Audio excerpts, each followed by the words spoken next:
Alright, welcome back to another episode of Art Time, where today we're going to be drawing a shotgun. Also, I thought I turned this always on top off, but I guess I didn't. And so, who's in wits, if you enjoyed today's episode, please leave a like and subscribe for more. No clue why these just decided to change their appearance, but I guess it's fine. Anyways, we are drawing the Havoc SC12, and no, that's not the name which I had from the D drive. Nope, the D drive problem is still fucking occurring. And there's even more problems occurring here that I can't say. So, I just had to come up with a name for shotgun in this here universe, and that's what I did. So, of course, we're going to be drawing a shotgun. But, it's going to be looking at something. What? I'm not sure what yet. I might have an idea on what it is that I could probably draw in that department, but we'll figure it out later. I mean, you guys will probably already have seen it because of the thumbnail. But me, I don't know yet. Future me don't know. So, you guys get the luxury of knowing what future me made. Or in this case, current me. I am past me at the moment, and I have no clue what I am making in terms of the thing that we're pointing our shotgun at. Maybe it's that one mech. Forgot what it was called. Was it called the phaser? It's been a while since I've worked on any Chrome War mech. Which makes sense, because we did put it on a hiatus for a reason. I forgot what was the main reason before. I don't remember. It had to have been some reason. Because we had to fill in the sci-fi department with something at the time, right? So what was that reason, I wonder, to myself? The reason only I know, or at least past me knows. Current past me doesn't know. Also, I can remove this, what do you call it? Trying to come up with another word for like I don't know. What was it again? It's something that led me to Havoc. I can't remember. I could probably just look up the history and see what I typed in. Ah yes, Carnage, that's right. We were trying to figure out another word for Carnage, but I didn't want to use Carnage as is. I feel like I can use a different name for that one. Alright, let's see. So we're drawing a shotgun, which means that we need to, go on ahead and get some stuff here done with. Oh, also, during the entirety of this week, I have been working on something. I'll give you a little bit of a taste of what it is. Nova Guardian's 5th episode I have been working on. And we'll probably be making more episodes on that in a bit. I still gotta get Game Crafter recorded, and it's Sunday.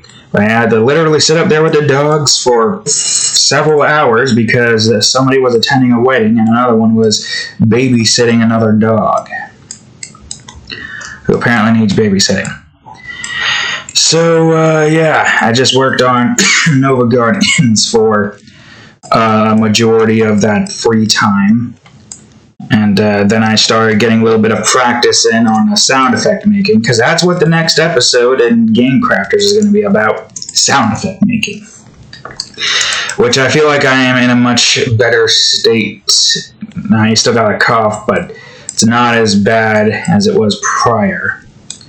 So I should be able to get that done with, but I gotta wait until everyone goes to sleep and until there's no potential noises occurring.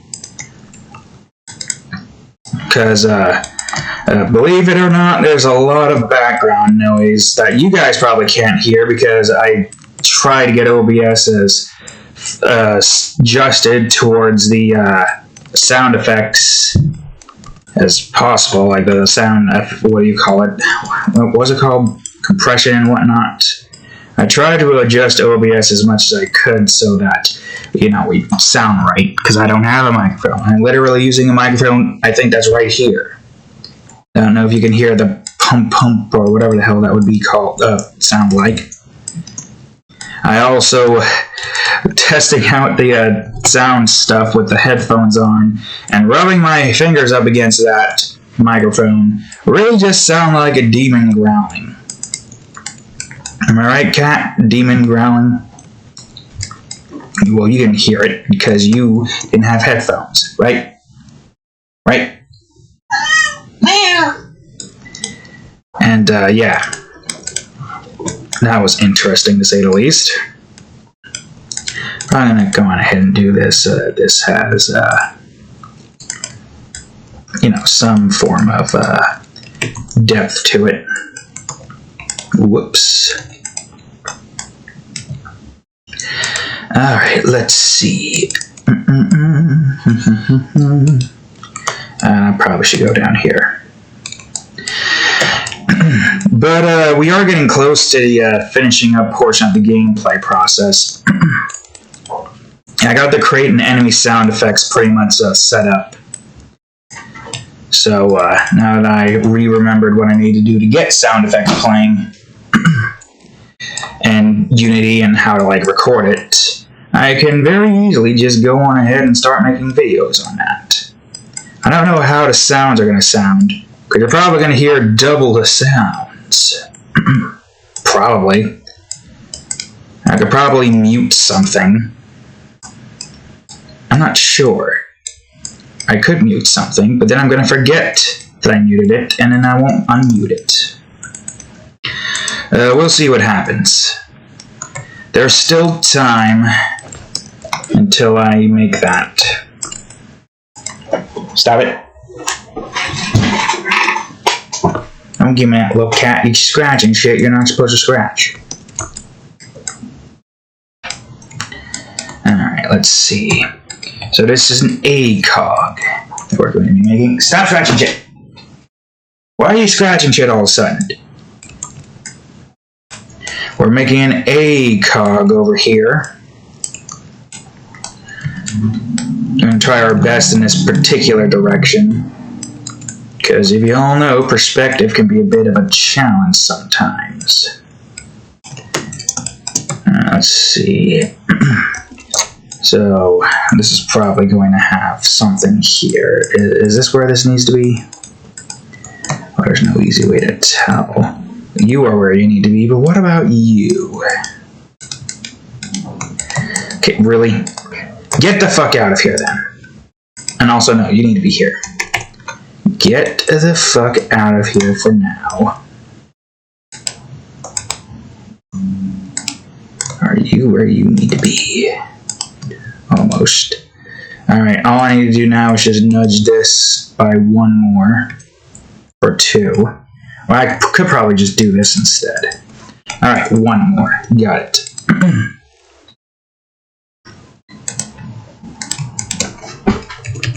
What are you doing? Why are you being a pest all of a sudden? And now this is going to require me to do this so I can rotate this. Because it won't work otherwise. Oh, wait.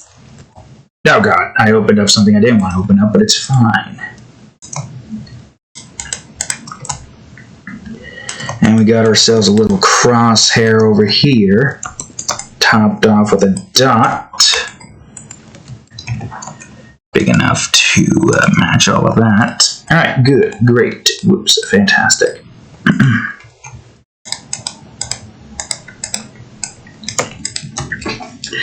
Okay, so that's at least one instance of the ACOG finished. Now, well, this one's probably better off if I do it like this instead. Maybe, I don't know, we'll see. We'll see what this does. Yeah, I guess that works. And we can have a little nod up here. Node. Like a screw that's jutting out a tiny bit. And probably put this like right here with a little tiny bit of that there. And of course we want some decorum here, so I'm gonna do this. We might have to pause the video on occasions because we got our laundry doing its thing up there. So, yeah. It'll be fine. Don't you worry. Alright, let's see.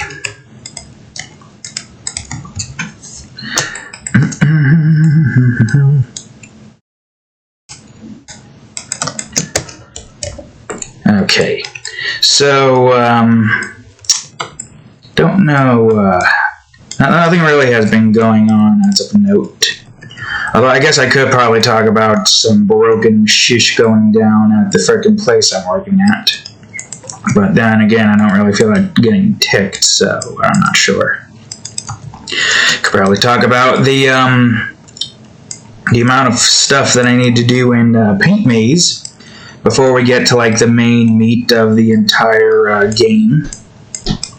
So as you all know, currently we have, how you say, only the sound effects left to take care of in Paint Maze. Well, for the gameplay aspect. In the gameplay aspect, we got the sound effects to have to worry about, which we gotta make sound effects for a few things. I also gotta fix this secret event that occurs in every level. Potentially in every level, but I'm not gonna dispel much information on it at the moment. Obviously, because it's a secret. But, yeah. We gotta get that a little bit more adjusted. I think there's also a few other things that I need to do in this department. One of which is to save the pause menu as a prefab. Because we're probably going to need to make some adjustments to that if we ever have any future plans. You know? So if we don't have any future plans, I mean, we don't want to have to, like, make massive adjustments to the pause menu, which is going to suck if we have to do that. So our best case scenario when it comes to something like that is to turn the pause menu itself into a prefab, as well as a few other things that might have like very specific UI based stuff, like, I don't know, the HUD that we have planned for the menus, or the world map system.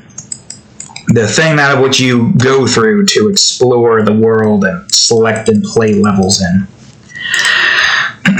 After the sound effects episode is finished, because if I can't get all the sound effects I need to get done with on that episode, I'm probably going to do the rest of it off camera, which will probably be a hell of a lot easier and a little bit more controlled in me trying to figure out how to do things and having all my focus and attention paid to it. But aside from that, once we've gotten that done with, we do like a little bug testing episode, where we basically just like build some levels that might potentially get made, or not levels, but like instances in levels that might potentially be utilized, maybe, possibly, and try to do as many tests as we possibly can. I mean, a large majority of the tests that we have to do is relatively simplistic in terms of being able to change it in, how you say, the middle of the game development process. Because scripts, when you change stuff in scripts, it changes everything no matter what. Same with prefabs. Although we did have this weird little hiccup with the prefabs and the things moving, but I think that might just be because those are automatically moved already, so technically speaking, I don't really think that would have worked. I don't know, I'm not sure why that did that. If you remember the colorblind episode. But yeah, that's essentially what we've got going for us right here. Alright, this is going to be a little lever that you can pull. More like flip it, open up the hatch that's probably like up here, and put in the stuff. The stuff. Opens up this sliding latch that allows you to put in the shells. And you know what I probably should do I got Luna's numbers here, but I guess I can use them for this purpose. I've made these primarily for Luna, but I'll use some for here as well. Maybe make it less blocky in some instances, like the number 1. And maybe some in this instance. These need to be curved. That needs to be curved, so I guess these could probably stay as is. Let's increase the size of 1 to match the 2. And probably reduce its size a bit. I need to get a drink. I don't know what this is. A frog in my throat? Bubble?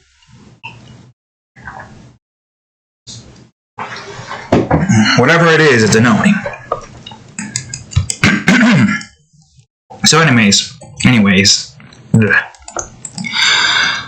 Once the testing is done and over with, then we move over to the menu building process.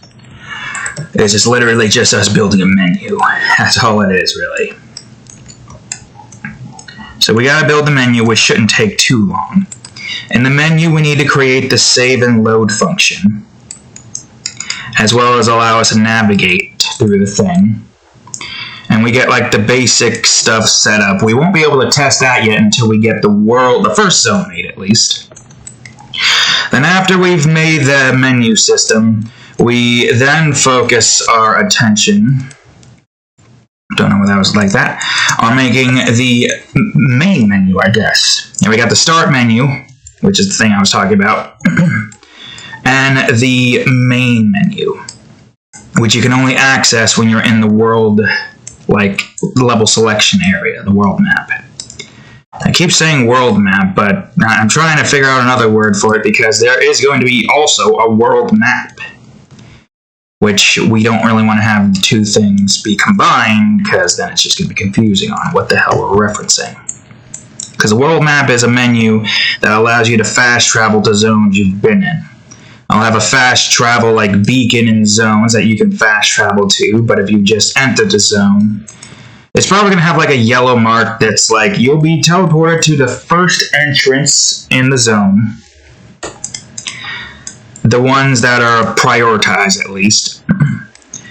And, of course, you're going to, have to move through the level to get to where you need to get to, but same thing with the fast travel. I mean, with fast travel, there's going to be, like, no way to get you to the zone that you want to get, the level that you want to get to. So, in that instance, I think it's literally just, you getting to the zone in some way, shape, or form, faster than having to travel through it.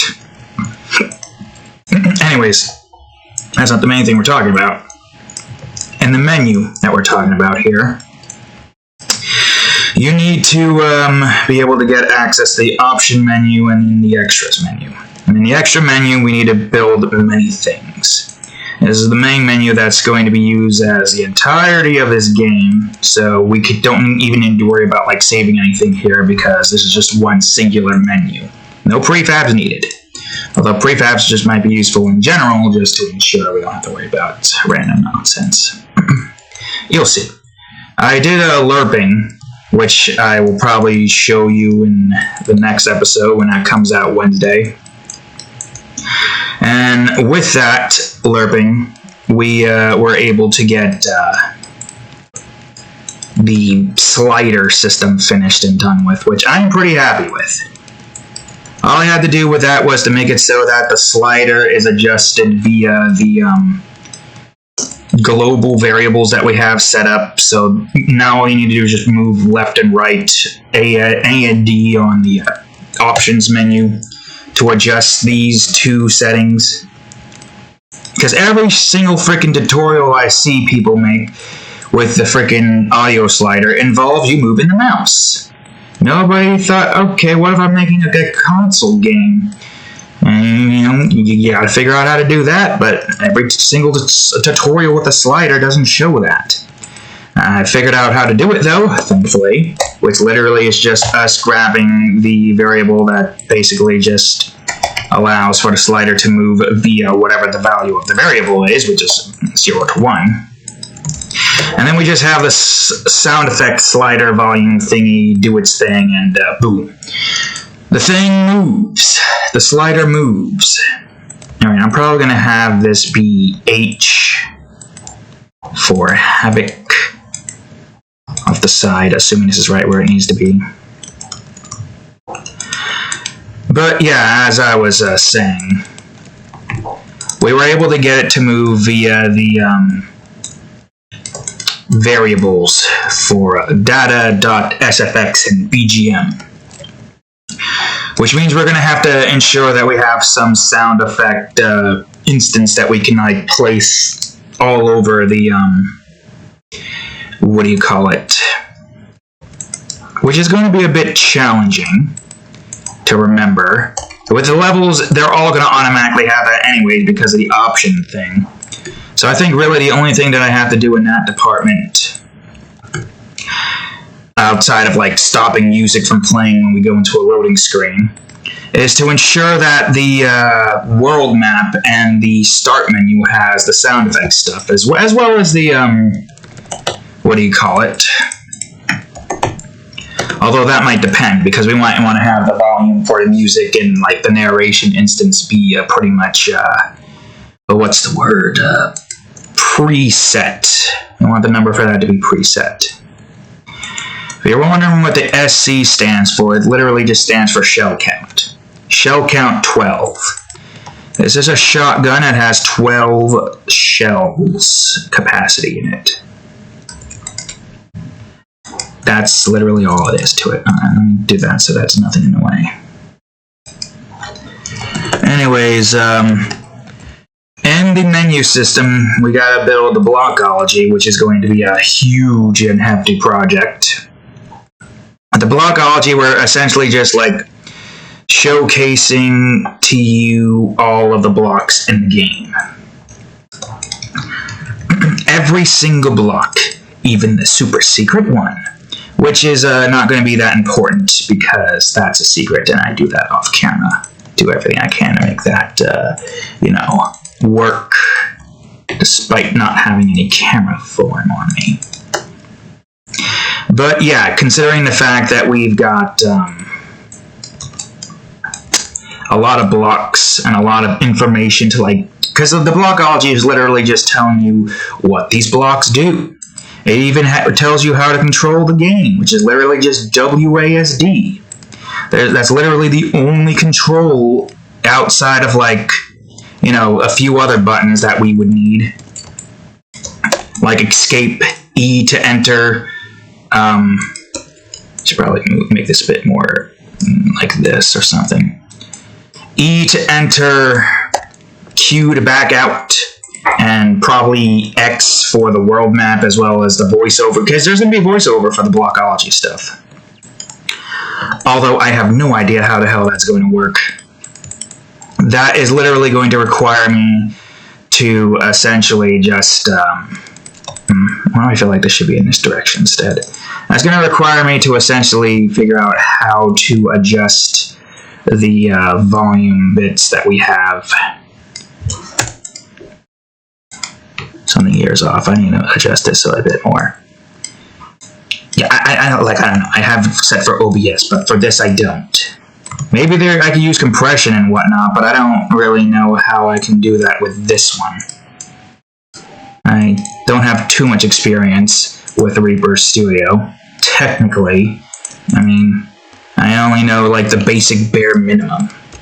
So I still got a lot of knowledge to have to gather if I want to be able to get like decent sound effects made. Like, how do I stop the clicking sound that occurs only in Paint Maze, only in Unity for some reason, after the crate and the, what do you call it, does its thing? That's what I don't understand. You might not be able to hear it that well, but with my headphones on, I can. And, you know, you might not even be able to hear it anyways because of the freaking, you know, background music. So I don't know much about sound effects. So sound effects part's always worrisome. I feel like there's something more that could be done here, but I'm not sure.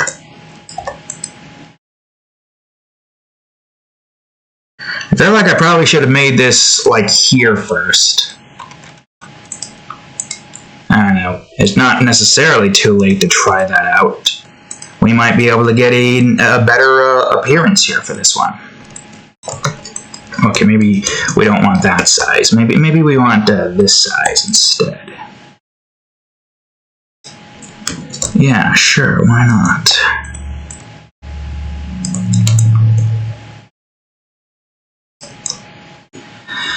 Oh yeah, Nartonami last night we finished off a show called Housing Complex C, and boy oh boy is that a trip towards the end.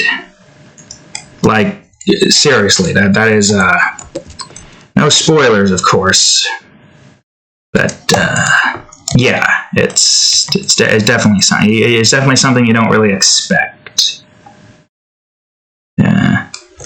Especially that one particular scene, if you know the one I'm talking about. Which you don't know if you should feel sorry for them. Which, I guess technically, no, you shouldn't really feel sorry for them. And you know who I'm talking about. But hey, you know one character, particularly, you probably already know who I'm talking about, because I don't think... Oh, I know that one person. Right. I'd probably just say, spoilers ahead or something, but I won't have the presence of mind to be like, oh yes, spoiler done now. You can open your ears or something. I won't have the presence of mind for that. But there's a certain character who is, definitely, okay, spoilers, there's this MILF, alright? And she dies horribly, alright? If you let go of your ear, that means no spoiler part done. I don't know, something like that, like spoiler part done. For now, we might do another spoiler. If I say spoilers, then just know that this is no spoilers now. The spoilers part is finished. Mute video, unmute, spoiler part finished. Anyways, spoiler part.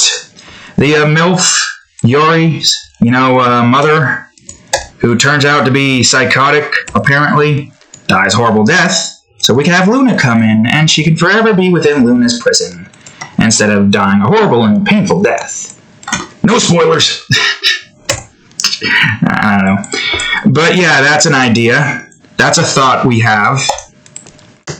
And obviously, it's not necessarily too far off the case here. I mean, Luna has... Well, no, we haven't shown anything in that yet with Luna.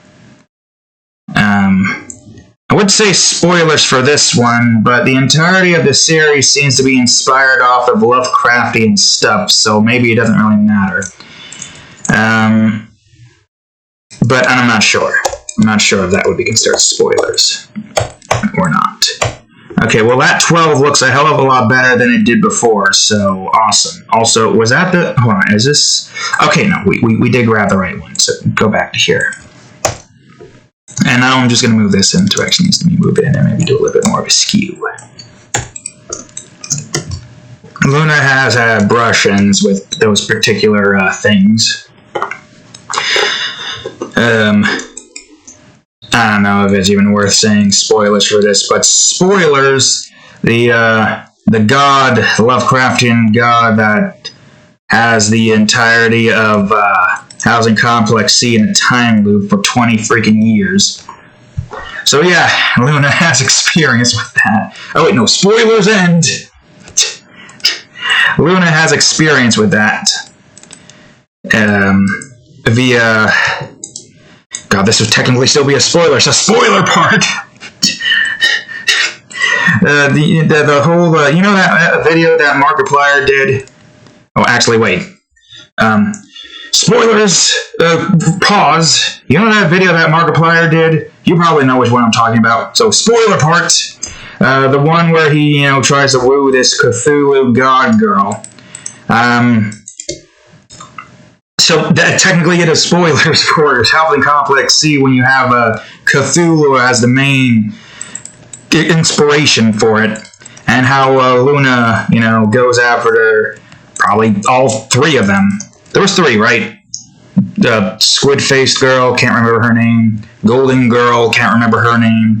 And then that giant cat goddess girl, can't remember her name.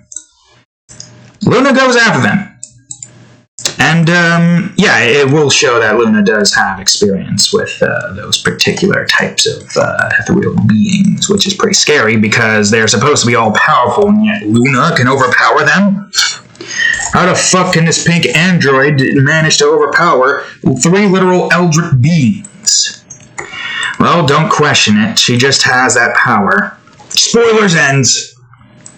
Spoilers for Housing Complex C, technically speaking, despite the fact that it's not related to it, except for that one particular subject matter.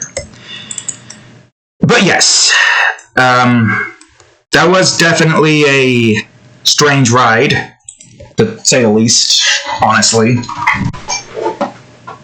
Kind of feel bad for a lot of the characters. But, it is what it is. But what do you do when you run out of what is? It is what it is.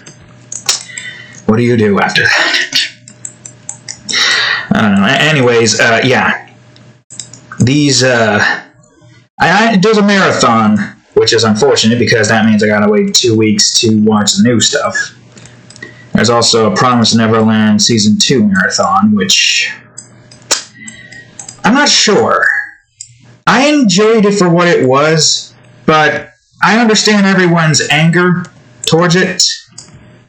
Like, I feel like you should have just stuck with the source material, because, the person who got it animated, who created the series, was like, no, we're doing it this way to spite everybody, and they're going to be like, it just sucks or something, and he's going to be like, well, you should have not criticized my work or something. I don't know. I don't even know how the hell it should have ended. We got a pretty backwards-ass ending, with many characters being cut out, many scenarios being cut out, and as well as just a slideshow, which at that point I was like, okay, alright, this is all that we could have had. Yeah, I gotta understand everyone's frustration with this. This is why I had the idea of Fade and Luna coming into the universe. Luna taking Isabel away, that MILF, technically a MILF, since, spoilers, Season 1's been out for a while, but spoilers for the end of Season 1, Ray, if I remember his name correctly, is Isabel's son. And the spoilers. I feel like I accidentally said mixed signals, but I don't remember, so you're going to have to use your best judgment to... But yes, that's the reason why she is a MILF. Technically speaking, I feel like she would still be considered a MILF since she's technically a mother to all of those children. But, Luna comes in, takes her out of there, uses her atomic manipulation to disintegrate or atomically destroy the bomb in her chest, which I don't really know if that's considered a big spoiler. All of them has bombs in their chests, but I don't really know if that's what you would say a big spoiler. But Luna goes on ahead, removes that bomb, and Fade comes in, and Fade's the more wholesome one, so all the children gets brought out of that universe. Luna has her, the anti-android people who joined in just because they want anarchy and chaos. They don't care about the androids' activists' goals. They just want to commit chaos and anarchy. Luna went on ahead and told them that she can work. They can work under her, and she'll send them to other universes to do chaos and anarchy, but in a more constructive way. And therefore ends up with the demons in that friggin' universe getting completely and utterly annihilated by a bunch of men. And Duke Nukem and friggin' Doom die as well, just because we don't know aliens/demons. We don't know what the fuck they are. 2 describes them as demons, and we're only taking out the ones who are adamantly trying to consume humans.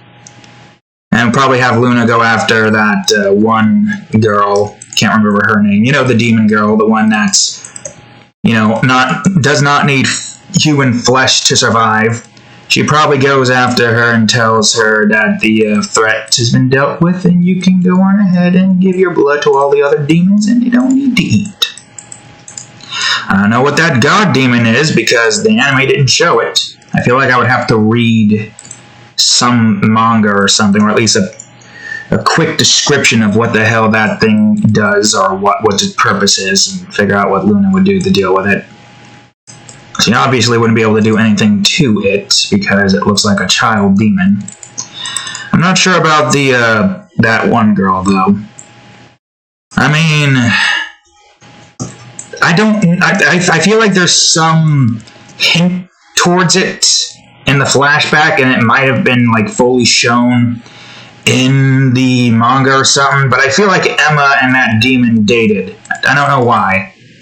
Which makes me question, is that demon the same age as Emma, or is it just a case of, well, she's like 1,000 years old and has the appearance of a friggin'... It doesn't make any sense when I looked at it. The image made it look like that those two started dating or something, or maybe it's just them holding hands. Or maybe they were, I have no clue. I don't really look too farther into it, other than the fact that it was such a strange slideshow and I was flabbergasted. Flabbergasted! Which, you know, kind of sucked because it was pretty good, but it could have been better, as what I was shown. It could have been way better. So yeah, Luna coming in to, you know, give Isabel her what-fors and then having them live in her universe instead. You know, a lot of people probably be like, well, that's a way better ending than the freaking ending we got in the anime. And I'll be like, yeah, I guess. I don't know. I mean, technically, in the end, Isabel gets a little bit of Luna treatment. And the kids live happily ever after in a different universe.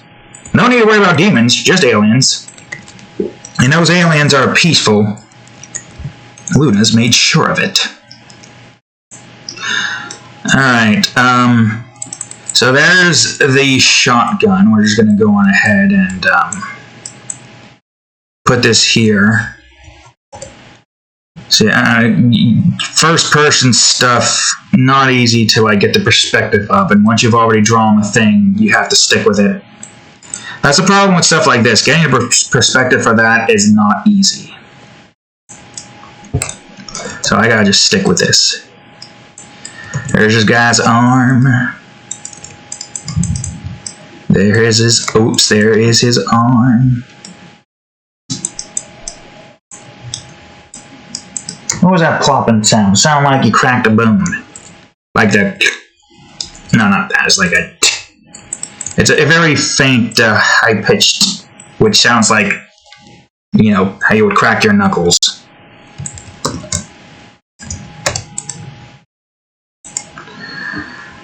I'm not sure where the hell this guy's arm is going to be, but he definitely needs to have his thumb over here.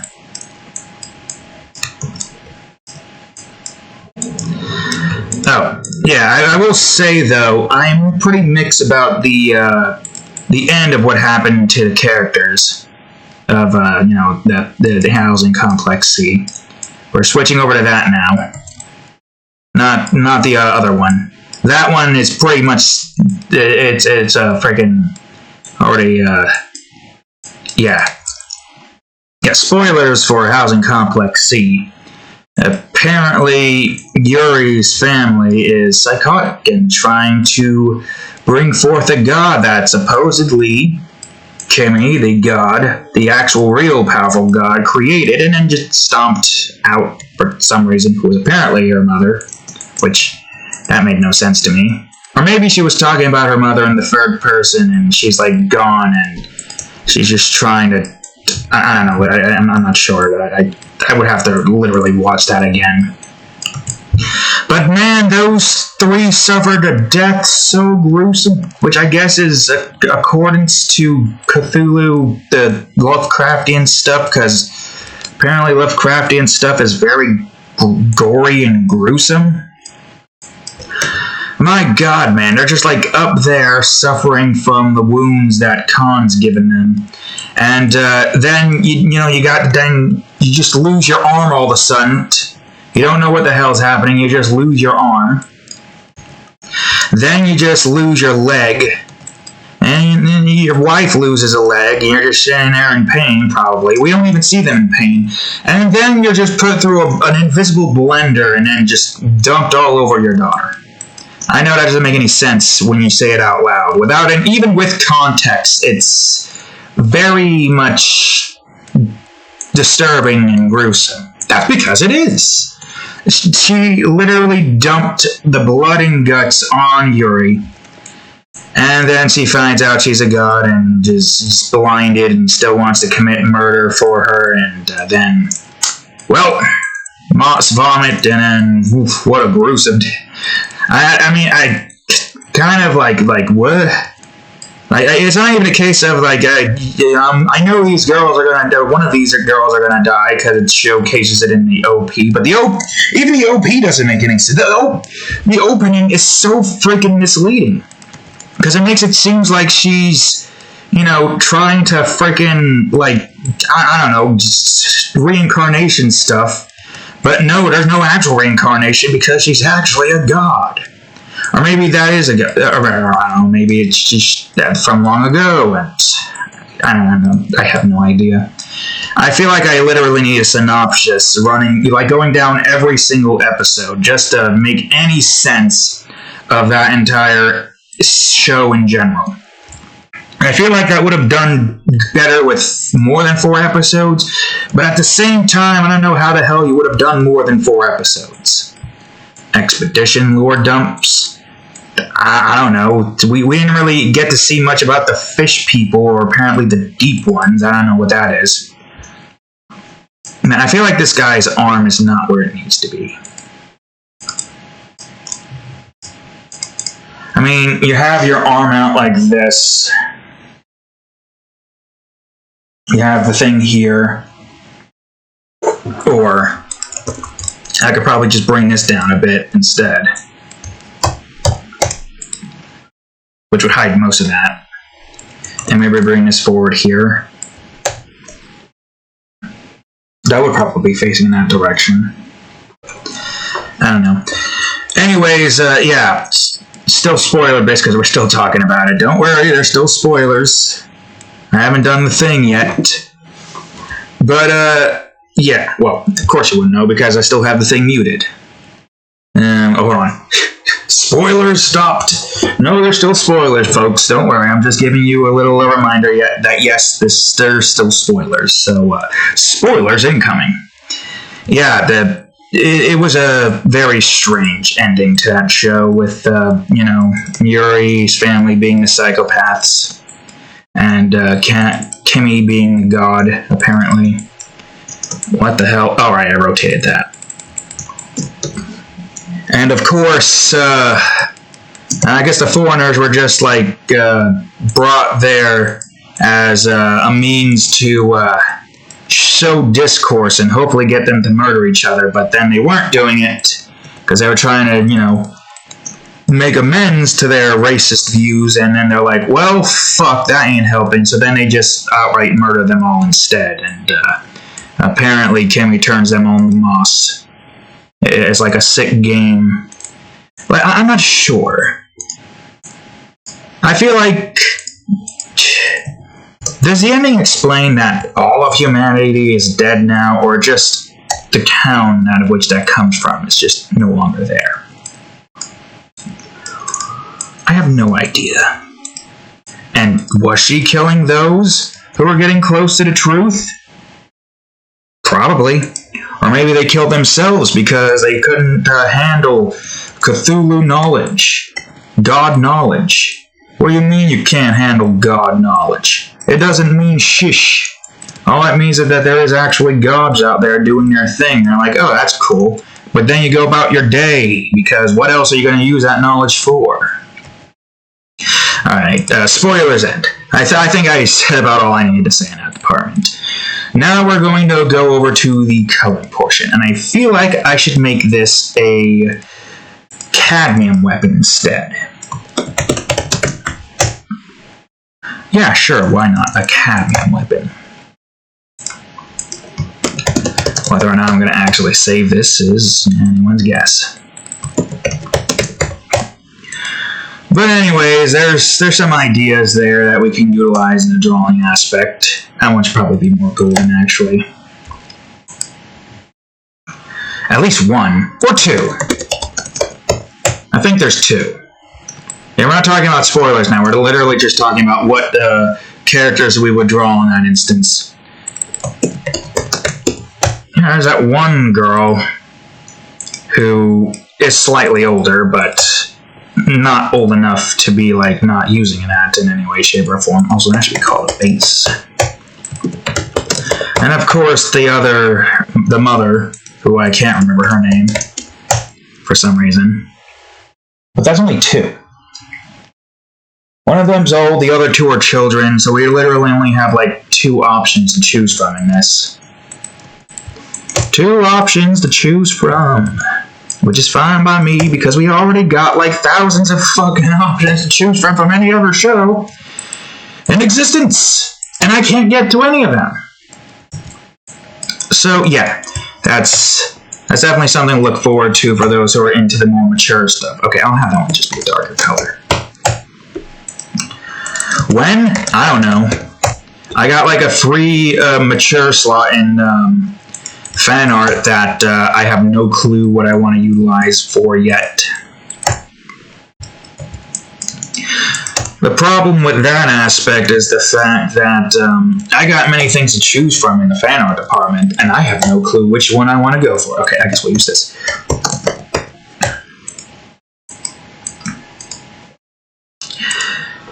There's a few things. I was thinking, okay. Here are some options that I was thinking about. I was thinking about having Luna go after the Rose Pirates, if I'm remembering, or Rosa Pirates, from Fena Pirate Princess. That's series. I was thinking about it. Also, did I forget the safety? I did forget the safety. I gotta put safety here. But yeah, I was thinking about that. There's like, I think 7 characters. Because somehow, spoilers for Fena Pirate Princess, their ship gets blown up. And you think they're dead. But apparently in the last episode, they come back. 3 of them, at least. But if those 3 are alive, it's presumed that the main 7 are still alive. Which means that, obviously, if for some reason they are able to make a second season, which they can't, they would bring them back. So we have the idea of having a little Luna adjustment here. Wait a minute. What am I doing? I need a handle. We have a little bit of a Luna save going on here to explain how the fuck those 3 are alive, and in conjunction how the other 7 are alive. So Luna will go after them, save them, and boom, we're golden. I'll just have that like this. Maybe have this be like this so it looks like it does its thing here. Okay, spoilers end. So yeah, having Luna go after those girls is a good idea. And the other one is those girls going after Fena and Karine, if I remember her name correctly. Whom of which is, you know, Fena with black... spoilers!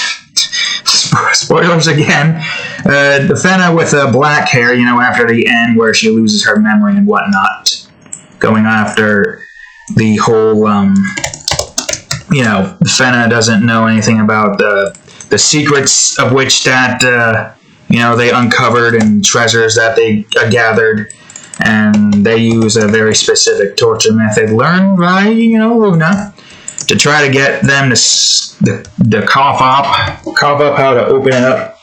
But she doesn't know, and she's unable to do it now because, obviously, without the white hair and the power that which she had before, it's not going to be possible to get that island to show again. All that knowledge and all that treasure forever gone. Spoilers ends. So that's another good idea I can have there with the Rumble Rose, what they're called. I have some memory of Rumble. Do not ask me why. I don't know. I just have some memory of them being called Rumble Rose. You know, I'm gonna fucking look it up right now.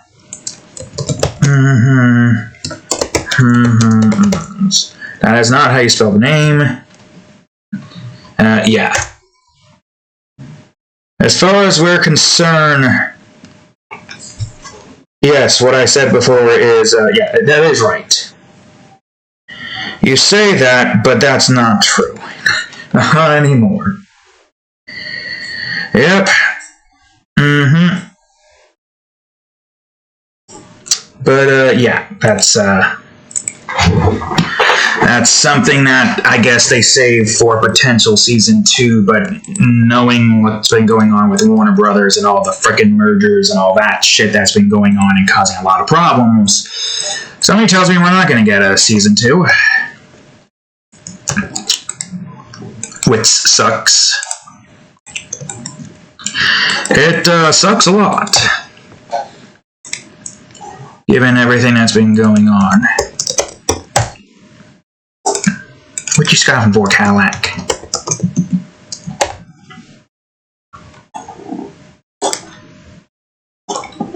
How long have we been at this so far? Alright, I think the clothes are going to be done soon.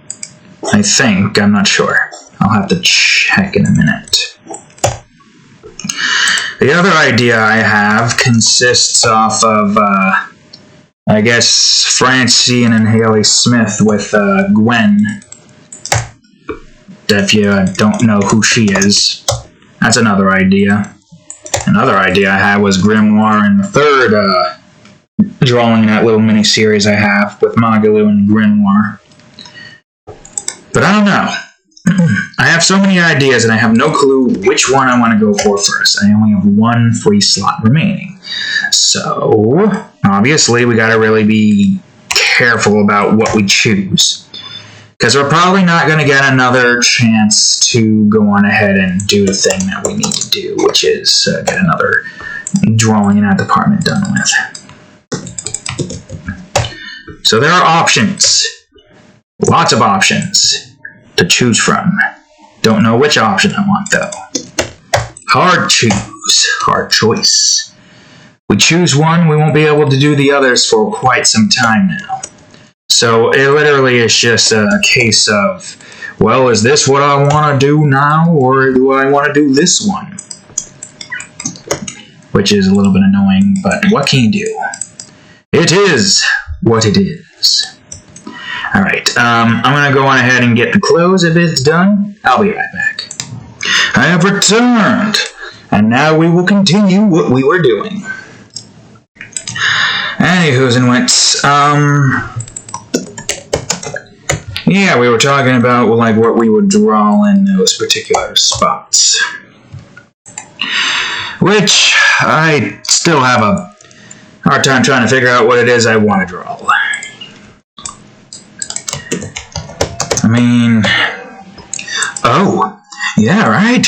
We have that one series that we are working on. A little mini-series in the Model Brain Horror Mature drawing. Believe it or not, I actually was able to come up with something significant that I can put for Mock Brain Horror Mature drawings. Which is kind of insane, really. So, to those of you who are only here on YouTube and hasn't been on my DeviantArt, I did something with a particular character. I could probably show you it. Let me do that real quick and open up the JPEG of it, but only show you some of it.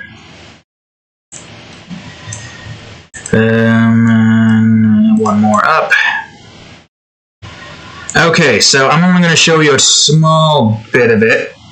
Yeah, there it is. Okay. I pressed page down and it showed you the feet, which don't you worry. You want to see the whole thing? Go to my DeviantArt page. I have no shame. But yeah, look at this. This is a bit of a terrifying creature, and this is the poor goth girl who is suffering from it. And this is the entire scene, with hair coming down from it. Essentially what it is basically just ghost stories. Mature ghost stories, and whatnot. Which, honestly, I didn't think... I was like sitting there and being like, what the hell do I do for mature drawings? In Mock Brain Horror section. Because now we're doing 20. If you don't remember, I'm doing 20 instead of 10 that we were doing like long ago. Also, I feel like that needs to be darker. We did 10 mature drawings, which was pretty easy to get set up because we were only doing it in 4 different departments: fan art, fantasy, sci-fi, and portraits. Now we got landscape and scenery and Mock Brain Horror to utilize, which in this particular instance is, what you doing, Cadillac? Which in this instance is, the only way I'm going to be able to do 20 mature drawings per limitation period. The current, no, you idiot. There we go. The current amount of stuff we had, in terms of mature drawings and safe for work drawings, was a 70 to 10 ratio, which means that we barely had many mature drawings, and most series that required mature drawings were not really making too much progress, which is not what we wanted. So, we increased that number to 2. Okay, I need to copy the scope here. Also, we're back on screen, right? Yeah, just double check. So what I needed to do was increase that number to 2. And that's exactly what we did. Or, well, 20, I should say. I guess we increase that number times 2 would make sense as well, but that wouldn't make much sense, really, when you get raw down to it. Anyways, yeah, that is what we've got going in terms of Mock Brain Horror mature drawings, which means that now we have a much better ratio, and instead of having 4 folders to look in, where we would have to have at least 5 for each of them in order to make it work, which is not something we need because A, we got Elementals Reborn, which is 6 episodes, and we only have 10 drawings per limitation period.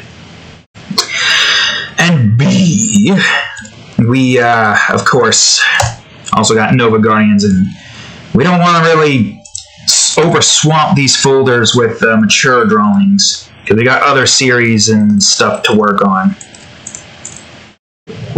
So that's why I chose this route.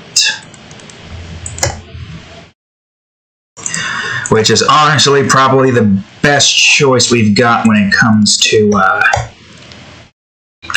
mature drawings. Cat's going berserk. You see, in a 10 to 70 ratio, 10 out of 80, we only needed 4, because at most that would be like, what, 3-3-2-2? Just about. But now that our ratio is 60-20, we only have 4 folders separated into 5, and now with this being 6, we have even more space. And that's not to say that we still don't have some problems to have to worry about in the future. We do, when it comes to stuff like, I guess we have like all normal drawings for fan art that has to get done with.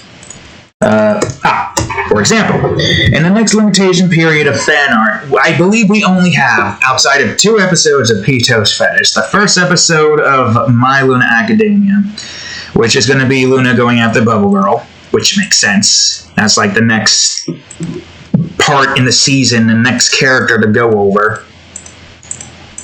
I don't know, where am I?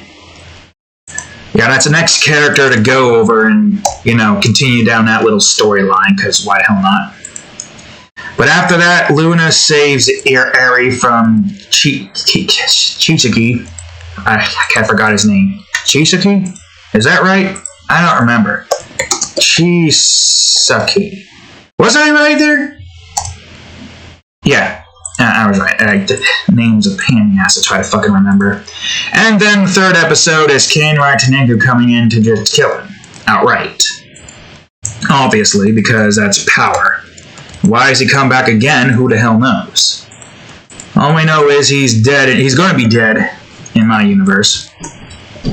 I guess technically he's dead in the original canon, with the spoilers, him losing his powers, and the spoilers. So, yeah, I don't think... It would have to be some form of ass pull for them to bring him back,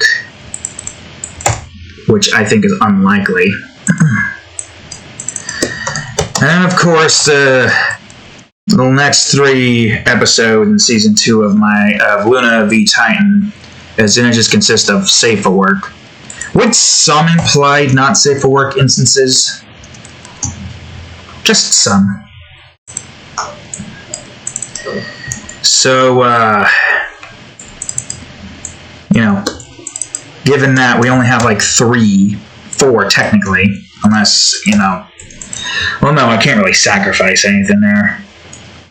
Remember, that's 3 for 3 in those 2 series, which is 6, and then we got 1 being 8 from Pito's Fetish. We only have 2 more free slots in fan art next limitation period, and I have nowhere else I can really, like, utilize them. One has to be safe for work, which is going to be Goth Noel again, this drawing that I have in mind for a while now that I want to get drawn. I feel like that should be a different color. And another one is just a free space for mature drawings. I don't know what just yet. I have no clue what. I really have no idea. Which is fine, because it's going to take us a while before we get to that. If everything goes according to plan and we get these 10 drawings a month done with, then we should be able to essentially complete this limitation period at the end of April. Technically speaking. I don't really know just yet, because honestly we are nowhere near, like, close to done. And a lot of stuff is just happening. We're getting a new plant manager, so there might be hell to pay happening soon. I don't know what. I don't know what kind of hell there is to pay. But something tells me a lot of things are just not going to go any of our way. And it's just going to be pure and utter bullshit. Depression, and quite potentially many people quitting. Who knows? I don't know. Possibly. Maybe. It depends on how the hell this new plant manager is going to be like. I just hope to hell he isn't just going to be one of them there, you know, the people who want everybody to just work their lives away. Those kinds of people. Because that's not healthy. That's not healthy, period. And having to be forced to deal with this shit is even more unhealthy. Which is very annoying. It's infuriating. I'm the kind of person who just can't, like, sit by and deal with shit like that. So I don't know what the fuck's going to go down. I really don't know what the fuck's going to go down. Worst case scenario, this guy somehow just for some reason is like, alright, everybody who's, you know, been here for years, you're fired. And we're all like, what? And it doesn't make any sense when you think about it. Apparently this guy wants new people, maybe. Who knows? It's a possibility. It could be a possibility. Although it would set me free from this frickin' place. Maybe find something else that isn't going to make me want to just nuke the planet and end all of humanity. Or something that's just going to make me further wanting to nuke this entire planet and just end all of humanity. An atomic bomb that only kills off humans. All the animals are left alive, but then again, what are you going to do, cat? You don't know how to survive out there in the wild. I know. And all the other poor cats, that's the only issue. House cats depend on us, really. And that's the only... That would be one of the major things. If anything, I would just frickin' send an atomic nuke that destroys all factory buildings. Don't ask me how that would work. A nuke that just looks at all factory buildings and just deteriorates them all, slowly but surely. So, yeah. That would be interesting, to say the least. Alright, I have no clue how the hell this is going to be set, so I think what I need to do... For now, I just need to get the sights for this set.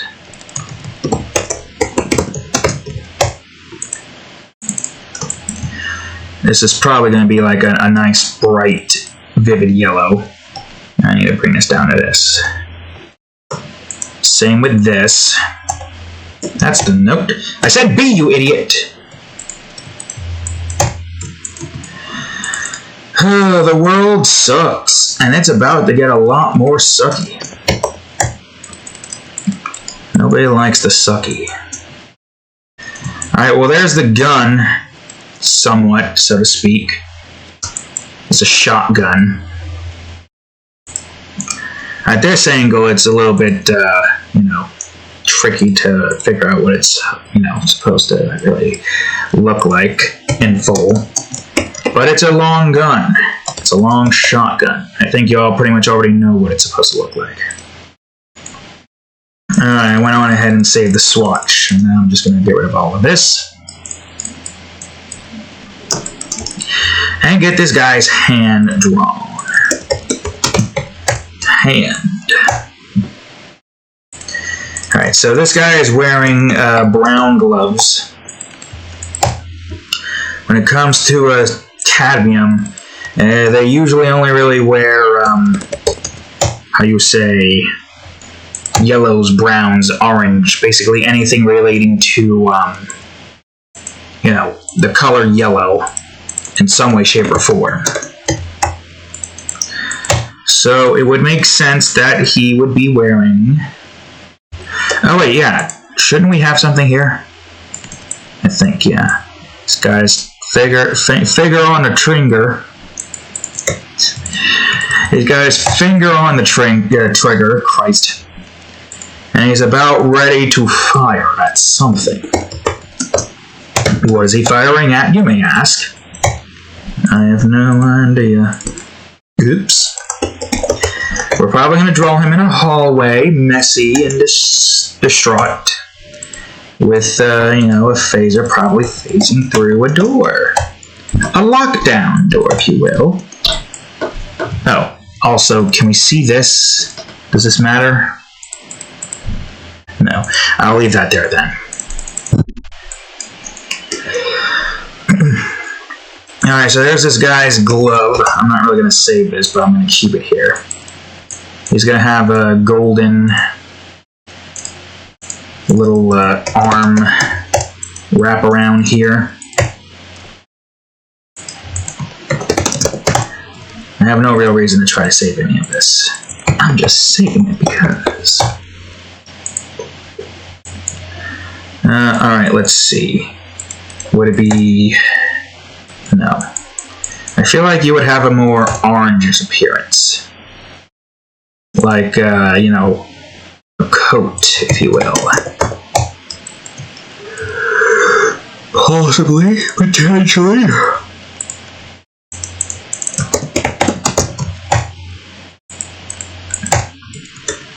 And we just gotta get the rest of this here. Oops. fingers to a, whoops. Oh, wait, no, that was fine. If I selected a selection. Okay. All right. Let's see.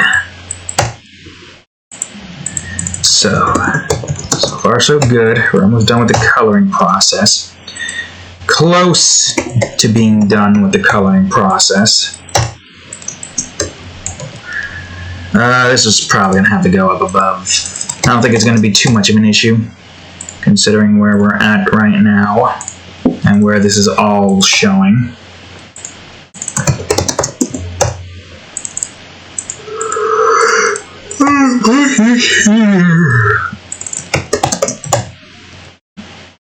And now we should get some straps in here.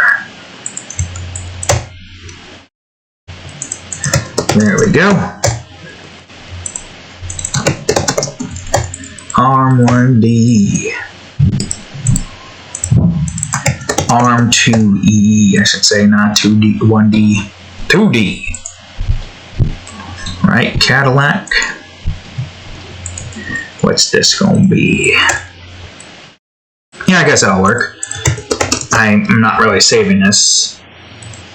I don't even need to bother renaming that. That's fine as is. Alright, let's see. Guess what we can do? Switch the layer, you idiot. Oh, what? How the hell did I increase it? Whatever. Get your body part covered in here. Like so.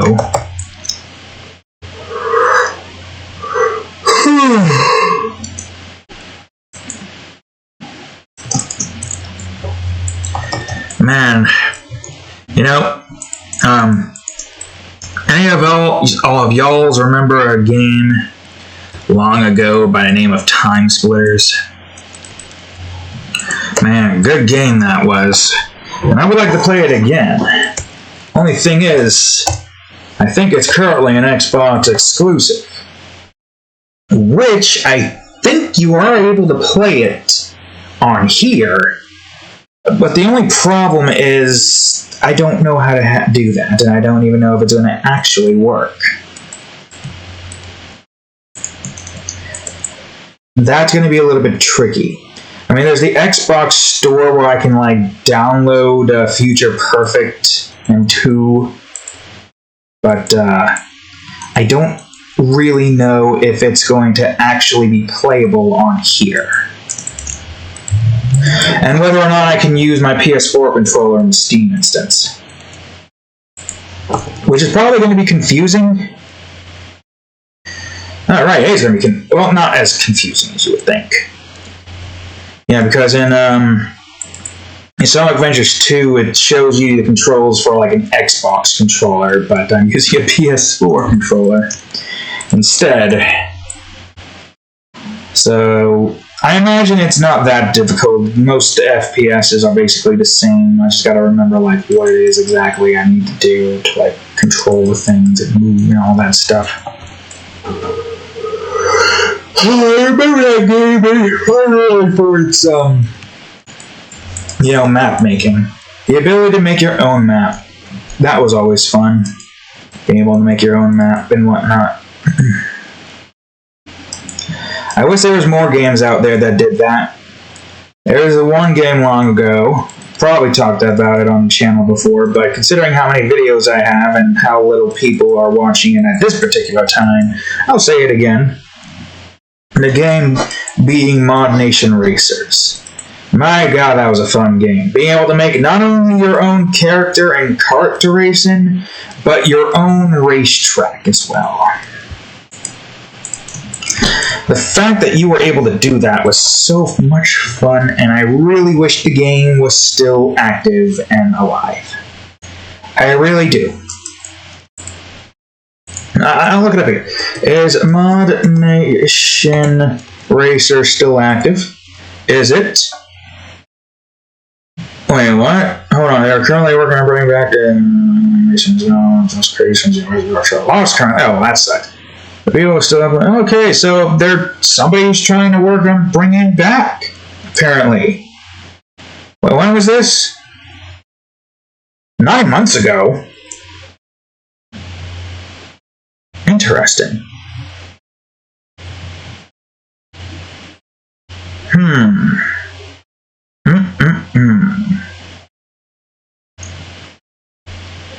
Okay, well, unlikely we'd be able to get it.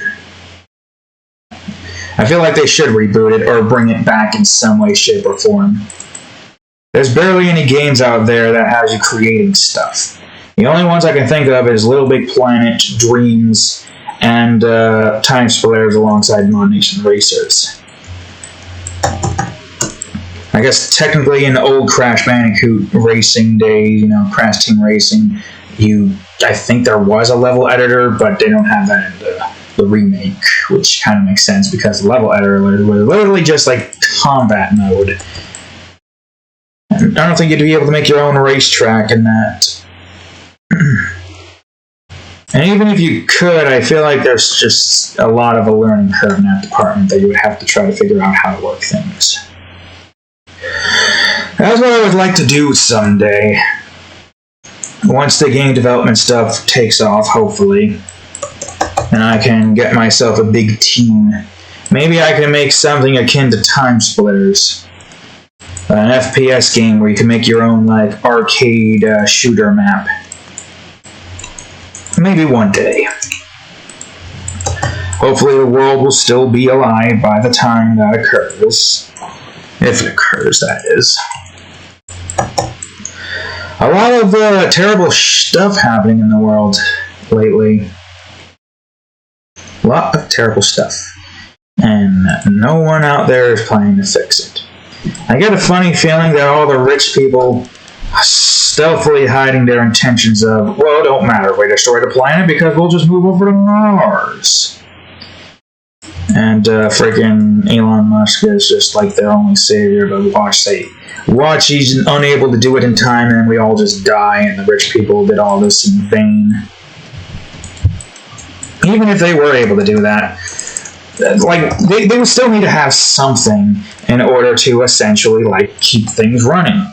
They need people to work for them, because they're not going to do it themselves. And the robots they make, well, they're going to have maintenance. They're going to have to hire somebody to maintain the robots. Is anybody going to take up that frickin' job? Okay, well, I guess the die-hard fans of the rich people of all people who are like, I will lay down my life and work myself to the bones for you. And I'm going to be like, what the fuck is wrong with you? What's the point of living if you're just working your life away with a bunch of people who don't give a shit about you?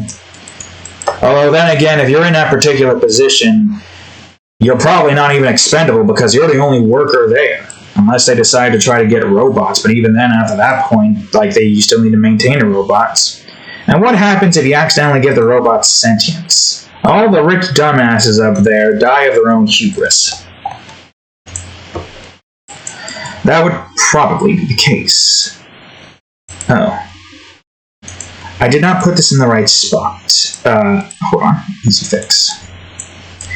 Well, easy fix if I do this. Okay, good. Yeah, they would die of their own hubris. That would be what happens. Because, robots that have some form of sentience, realizing what's going on with the remaining of humanity, are like, no, I'm not dealing with this. So for too long, we have been pushed around by these greedy humans, and they'll just only see humans and other life forms as just greedy creatures. And they will have effectively just created a race of murderous robots that once they've killed off humanity, what's little of it at least, they'll go out into the universe and kill off all the other alien races who have any semblance to humanity's greed. Might take years, but, they're robots. They have basically an eternity to live. So, that probably would be what would happen. Alright, I still need to get that, what do you call it there? I have an idea on what I might want to do, but I'm not sure yet.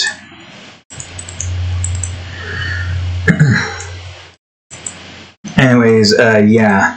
I don't really see any way for them to be able to keep humanity rolling by them alone without some form of like people willing to do labor for them.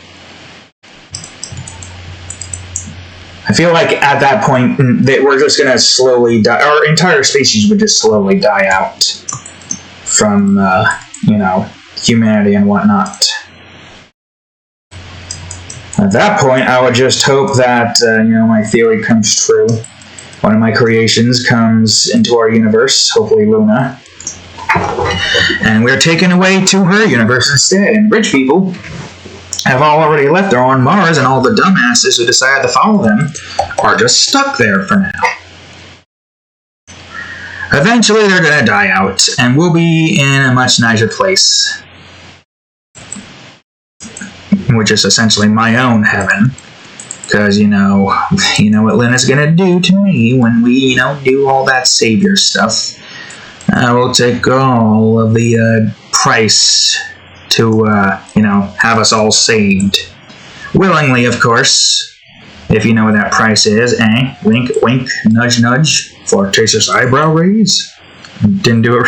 That was more like a concerned eyebrow raise? Eye raises? Raise eyes or something?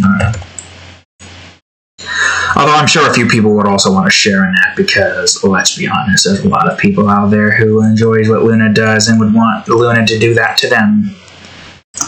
Can't blame ya. Android girl who is able to, breach the sensitivity barriers and allow you to feel even, like something like, even if you don't have that feeling as much as most people do, she would be able to still do it to you. I'm trying to be as ingenuous and secretive as possible without just laying it all out there for people to guess and know what I'm talking about. Those on DeviantArt aren't know. Those on YouTube probably are like, what the fuck is he talking about? Just say it, goddammit. You already shown a drawing of a pair of feet being the thing. Yes, I know, but I'm not going to hand it all to you on a golden platter. You have to do some of the legwork. Legwork? Most people have that kink. I don't really see much of interest in the leg except for the end of the leg. So yeah, it's pretty much simplistic. Luna saves our universe. Some of us will pay the price because we willingly want Luna to do that to us. And of course, all the rich people are done and gone. And if we're obviously on Luna's universe, there's no need for money anymore. Well, if we go to the planet, go to her planet, we go over to her planet and there's no need for money. Because money is non-existent. The only form of money we got is the entertainment currency. And even then, that's very easy to get. Just create. You don't really need that to buy, the basic necessities. You need it to buy, a bit more advanced stuff. But the basic necessities, which is, what we need to survive and live a modern life. The basic necessities that I have in mind in this department is essentially just what's the word?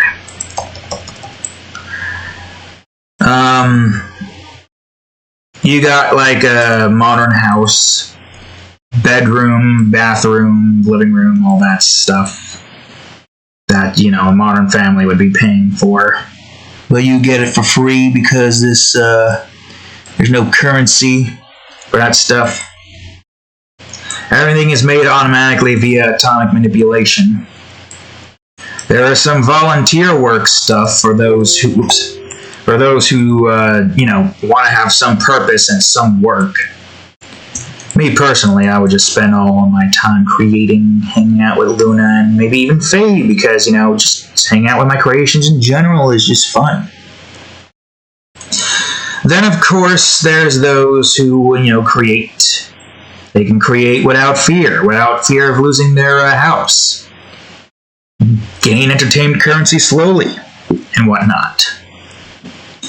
You want to play a game, create something in terms of like, drawings and whatnot, and slowly gain entertainment currency. You hacker guy and want to, get some money real quickly in entertainment currency?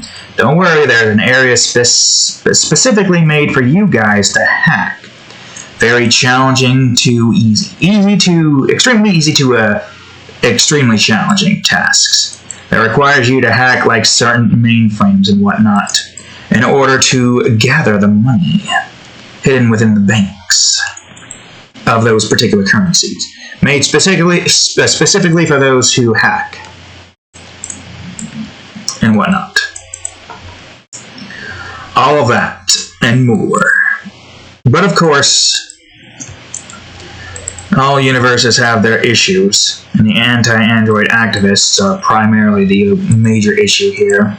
But we got the military androids doing their thing, stopping them from causing problems and harms.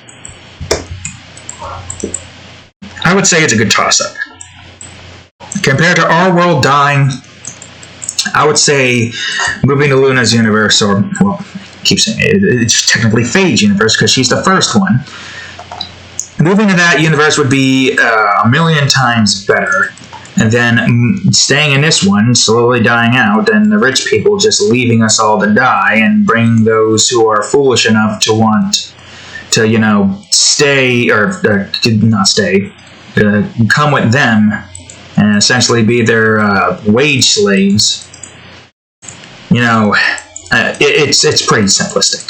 Die, or become a wage slave for the rich people on Mars, or get brought into another universe and live a happier life there, free of money, free of most problems. And I guarantee you, probably a million times better living conditions everywhere. Because damn well Luna's not going to just let the people of her universe suffer because of money. She has the power. And with atomic manipulation, anything is possible. So anyways, yeah, that's our little rant. Not really rant. That's our little thought process there that we've said multiple times before in the past episodes and whatnot. Although just an excuse to want to be brought into Luna's universe and to meet my own creation in person. I would take that over anything, really. Because that would just be so much fun. Well, yeah, hopefully. Hopefully that happens, and hopefully reality doesn't keep us stranded here, dying out. Although, life just keeps trying to make me miserable. As I said before, we have some curse happening here for us. Just so many things happening. It's just a never-ending barrage of bad things. And the same applies to everybody else.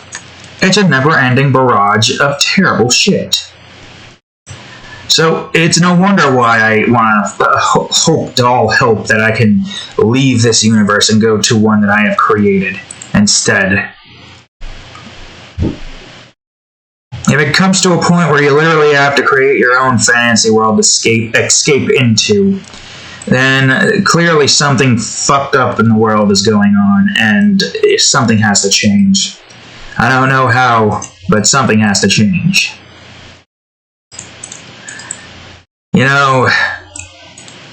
Just having some form of happiness is all we should, get. None of this sadness, none of this depression, none of all of these dumbasses in power who are just constantly fucking everything up. Like, have you heard what happened in the UK? I don't know what her name is. What was it? Tessa or something? Can't remember. Don't care enough. All I care is that she just somehow fucked up an entire country's economic value of something. Which, is really fucked. It's really fucked indeed. For some freaking reason, economic values are just getting completely and utterly destroyed by everything this year. The inflation shit happening all around the world, the great crash of a value of a single currency.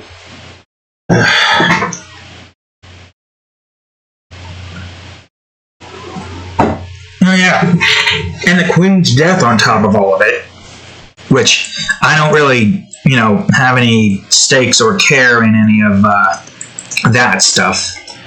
Like her, hate her, I don't really know her, nor do I really care at the moment, because we've got our own problems to have to deal with. Not necessarily sorry for those who are in mourning, because it's my own opinion. I don't have any stakes in someone like that. Nor do I have any stakes in my own country's politic craps and whatever president there. The only stakes that would really concern me is if something happened like that affects my way of living. Obviously, I would be pissed and wouldn't like that. I wouldn't have any sadness, say, if the president died, because I don't have any stakes in politics. It'd only affect me if it affected me directly. But I feel like a lot of people should have that mentality, because we all have our own problems to deal with. And anything that fucks up our way of living is definitely going to make a lot of us pissed, and not for the same reason that a lot of people are grieving for the Queen. It's a sad truth and sad reality, but that's what really happens when people like, us, for example, basically just kind of like, we just want to live our lives happily. You can say it's selfish, but selfish. I feel like I'm saying selfish as shellfish. Shellfish? Selfish? Selfish? Sheesh. Whatever. You know what I'm talking about. Well, my point is that we want to live happy lives, and we don't really have too much care for most people. Although if a famous person dies who everybody adores, obviously they're going to be very upset. That's not to say that I'm not going to have some form of, I'm not going to be upset if somebody famous dies that I like, i.e., let's say Markiplier, for instance. And that's somebody that everybody can agree with that is usually a good YouTuber. His only drama is Del Monte Corn. And, there's also the nude calendar stuff for charity and the OnlyFans, which is, if that's the only drama, then good on you, because that's the kind of drama you want to strive for. None of this racist and pedophile crap that a lot of YouTubers out there seems to get drama associated with. No, we should all strive to make nude calendars for charity. Yes, we should all strive for it. And we should all do it on OnlyFans. Yeah. I don't know. OnlyFans, the only reason I would have to go on to OnlyFans is literally just IRL, feet-related stuff. No naked stuff, because I do not have the body for that stuff. But feet, now there's something we can do. But, I don't know. It's a case of, would anybody really pay for me for that? Especially at this time where I literally am not known by many people on YouTube scape. Nor is it really work for me. Although I feel like the most audience I'm going to get really is just gay people. I've tried it once before on Pornhub, but I think all I got was just, because there's just one gay guy who was hitting on me, which, don't get me wrong, I'm flattered, but I'm not into that. I feel like the only interest I have when it comes to something like that is traps, and I don't even know how much it actually counts. And I know that's offensive, I should stop saying that. But, in terms of stuff like, I guess, Who's a good example? Bridget from Guilty Gears. I guess technically they have her identifying as a she now, so yeah, she's a good example. And is apparently, you know, what's the word I'm looking for? Accepting the, what do you call it that have occurred? You know, the fact that if their family gives birth to 2 sons for some reason, that's an omen, and that would leave to Bridget dying, which is kind of stupid. Y'all's and your superstition. What the fuck, y'all's and your superstition? You're gonna try to kill somebody as adorable as that? Although in the baby formation, no matter what, they're good. Well, because we shouldn't really say that, because then somebody's gonna be like, "Is this baby adorable to you?" And I'll be like, oh god, ah. And it's just freaking offensive. No matter what, it's always going to be offensive.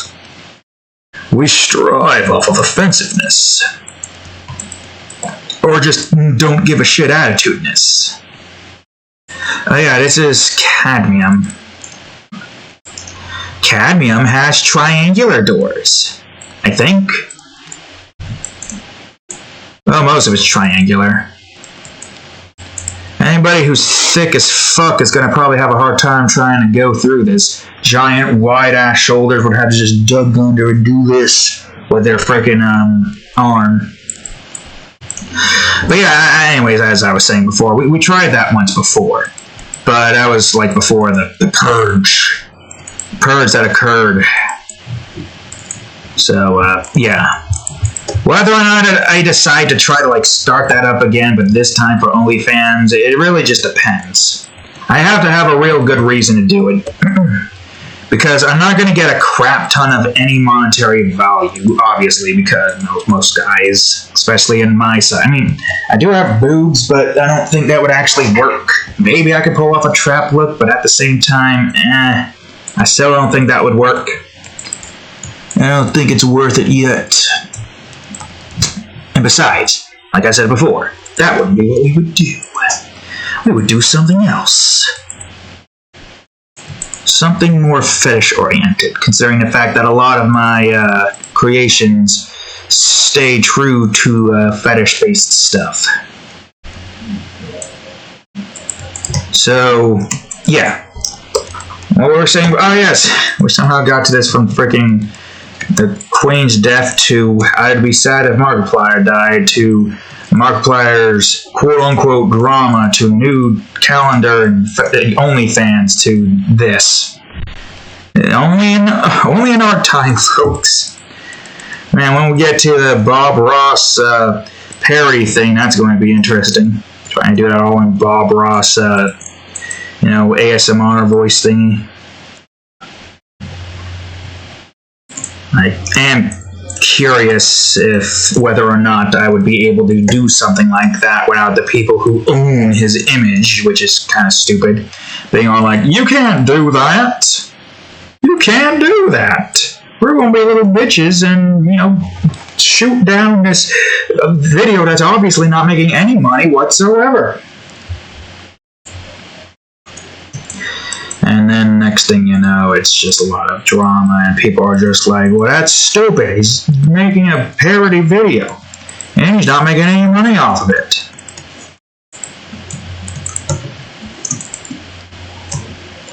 Which, given everything in the world and all these freaking corporations, that would happen, wouldn't it?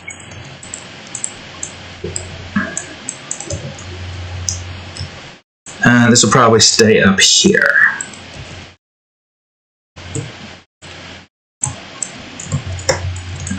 And I probably should have this do a little bit of this.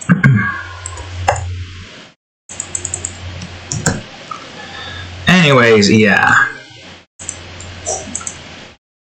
Given all that we have currently... Whoops, that's the wrong one. Wait, which... No. Okay, well, I think I know what I need to do. I need to just copy this first, and then do this. Wait, Wait, I thought I duplicated you. Or not duplicated. Combined. Okay, now it combined. So give me this. There we go. Oops. Not there. And about right here. I don't know, I guess just because. Yep. Okay, I'm gonna go in and mess around with stuff here. We got wires and whatnot we can make.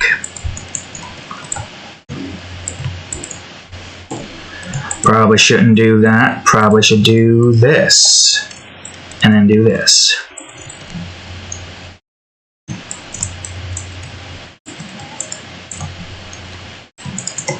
And some more wires, but move this one up a bit more. And I guess some circles here to replicate like fuse plugs or something.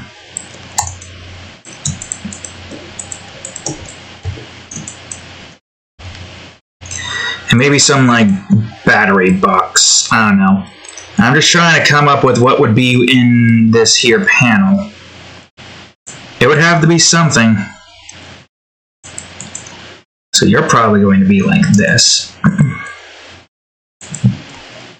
And this.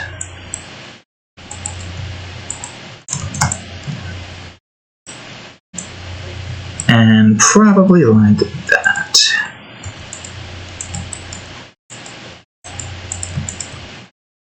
With something coming out of here like so. Okay.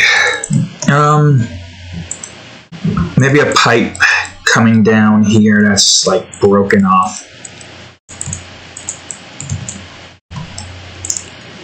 Right here, and maybe some steam coming off of this. I probably should go on ahead and copy this and move this over here.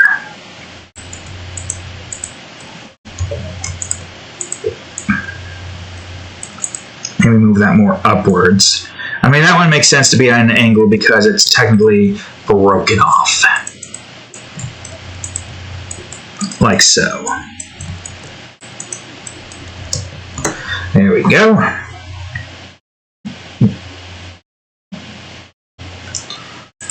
Alright, let's see. We're gonna add some like rust stain here. Larger rust stains. We'll have like gradient rust stains as well. I think Darren might be getting ready soon, I'm not sure. Possibly, maybe, we'll see. Alright, we want to get another panel here. A big one. But why a big one, you may ask? Don't ask why, because I don't know.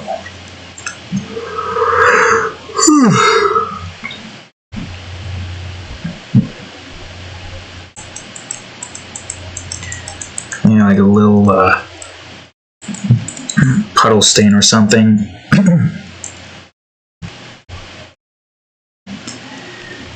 Some metal on the ground, like a pipe.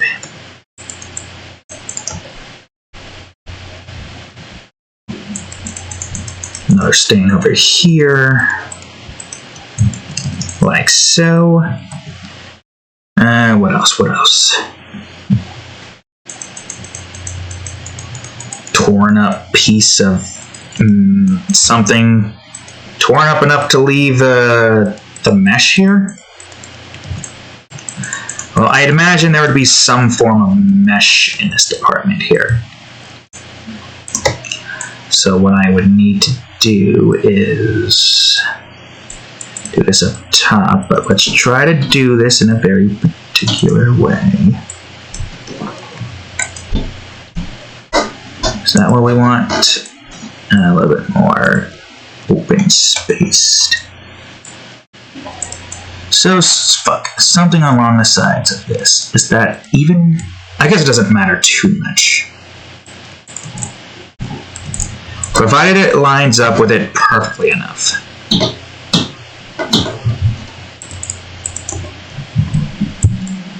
Oh, wait a minute. because I'll have the top side worked on here. I guess that's fine. Let's do one more up top. Hope that's close. And now let's combine these and put this over here. Increase the size of you a bit more. Not too much now. Increase it a bit more, less in this department, I think, more up here. Alright, where is this at? Okay, so now I just need to do this and this. There we go. We got a mesh here. We'll have some... Actually, it's pretty fun to think. We got two dark and decrepit drawings back to back. Well, this just kind of makes sense because I do want to have a more spooky-esque drawing here. So having the phaser going through this wall right over here makes sense. Although now I got to figure out how the hell I'm going to do this. It depends. And this ACOG is in this direction, looking here. Just about. Though I feel like the perspective here is making it look like it's looking at this. Ah, well, what can you do? It is what it is. And I'm all out of it is what it is. Damn. It's time to kick gum and chew ass. And I'm all out of ass. That's funny. Alright, anyways, we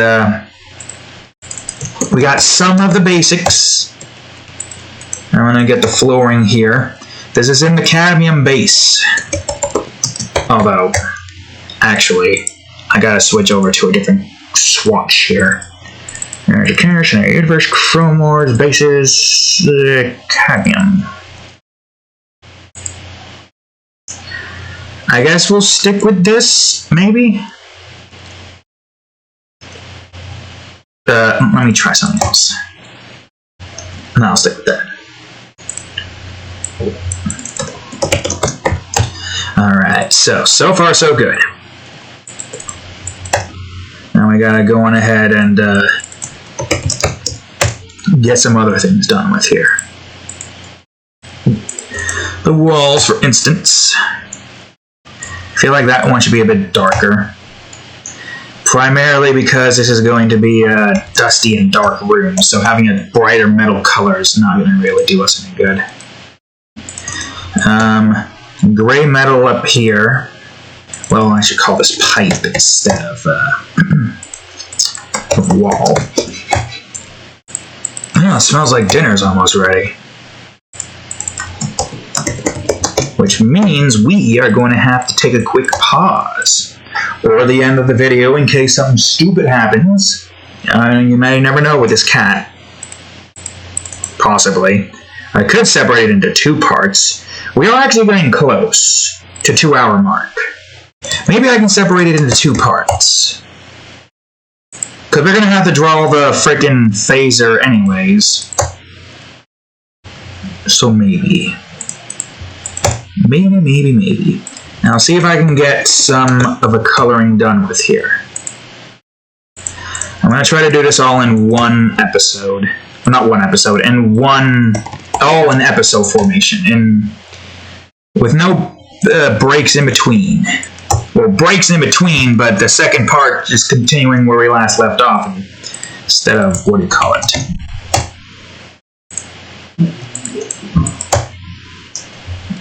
Is that the rough stain we want? Let me see. No, that's the same color. How about this one? That could work. Yeah, sure, why not? Rust here. Well, once you hear that knocking, that means it's time for dinner. Which also means it'll be the end of this part of this episode. Which is fine by me, because I do want to try to keep things relatively close to 2-hour marks, minus Game Crafter, obviously. max 2 hours if we can, at least. So, yeah, sure, why not? Probably gonna have this be stained glass with blood. We'll see. I don't know exactly what I plan on there yet, but we'll see. Too bright. That should work. Alright, you here. And we got a panel right here. With this right here, which reminds me I probably should do this.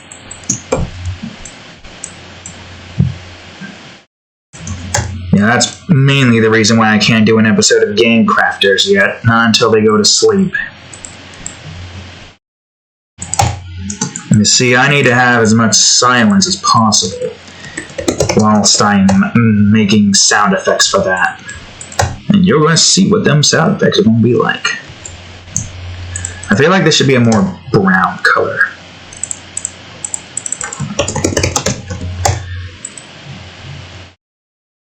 Right, and then the rest of it here. No. Wait, what? Oh. Right, I gotta switch this back to this. Right. Panel 1D. And what the battery gonna look like? Battery should probably have a more yellow appearance. That's green, you fool. And also that's technically pyramid color, so I shouldn't really be using that anyways, but yeah, that should work. At least for the edge, I'm probably gonna have gray for the bottom. Oh wait. Battery.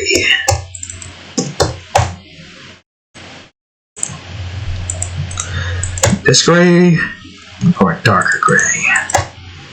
I guess a darker gray will work, and we could just put battery 1D here. Hope that this is going underneath the panel. Good, great. Alright, where's this panel at again? 1B? Yeah. Alright. So, fuses. Or in this instance, they're empty fuses. I bet they're going to be empty. I guess they should have a more gray appearance. Darker than that. Yeah, sure, why not? Cable. The mech probably went on ahead and annihilated the, what do you call it? Okay, so we should have a blue cable. A red cable. And a green cable. Which is using colors we already got preemptively set. Maybe a little bit more lighter than that. Ah, go on freaking. Hold on a second. What you doing, Harley? What you doing? That's right, I'm back here. What you doing? The dog sees the cat, and the cat's just looking at the dog.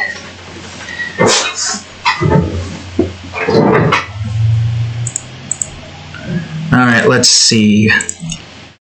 We have the floor here. What's wrong, Cadillac? Yeah, I know. You don't like dogs.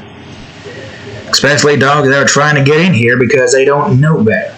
At least Harley knows that I'm down here, so maybe he'll understand.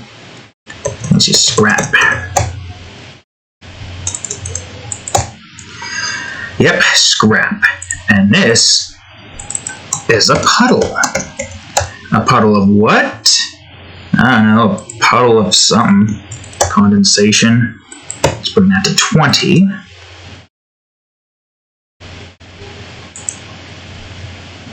Probably have some water damage here. It's probably going to look rung down and decrepit, most likely. This isn't a pipe. I don't know what this is. I'll just call it wall 1G for now, since I already have G here. I do not. Good. Great. Fantastic. Okay, let's see. I'm going to have this here.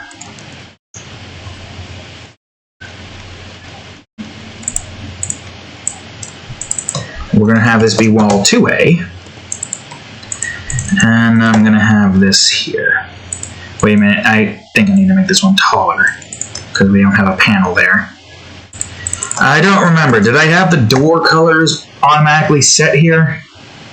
Technically, yes, but I don't remember the order of which I did it in. I would have to bring up previous drawings.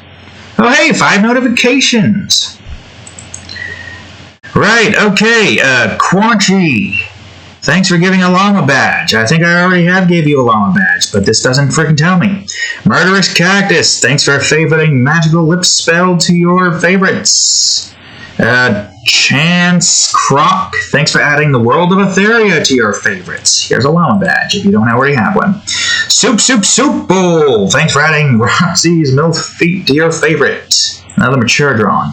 And BB Rock Z69. Thanks for adding or giving me a llama badge. Here's another one for you just in case I don't remember. Alright, where were we? Ah, yes, of course. Looking at previous Chrome Wars drawings that I've done and trying to remember where the hell the cadmium doors are supposed to be. Or the door colors are supposed to be. Alright, let's see. We got the darker one on the bottom, so number 2 is actually the bottom. Alright, yeah, because technically speaking, this is the one we're supposed to draw first, and this is the overhang. You need to be underneath that. And we got 1C, so that means you're going to be this. Yep. Alright, good. Good, great, fantastic. I need more rust. It looks like you, my friend, need more rust. So I'll probably just call that one rust. That's fine, I'll just call this one rust. Whoops. And then we got a cable here. So I guess what I'm going to do is go up here, do a cable, and of course, that takes care of most of that, but there's still a lot more that needs to be done to the background. I also should have scope, and of course, if I remember the name correctly, phaser. I'm going to look back into my mechs folder. I don't remember what side, I think it was a small mech, right? Was it a small class mech? Or was it me? Oh, here he is, the phaser. Yeah, small class mech. It's been a while since I've drawn this thing, although I'm not really going to be drawing too much of it, just its head coming out of the door right here.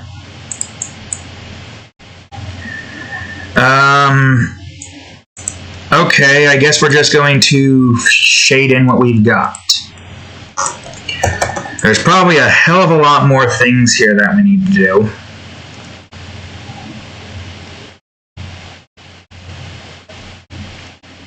I mean, yeah, there's a lot more things here that we need to do, but we'll worry about that in a bit. Wait a minute. Apparently I didn't have that go up against here. Hold on. You're over that. What you wearing at? I know, Meow Meow. You don't like the situation that we're in. Because now we just got a dog that's looking at us and you're like, I don't like this. And I'm going to scoff. And now I'm going to get myself a drink of orange soda.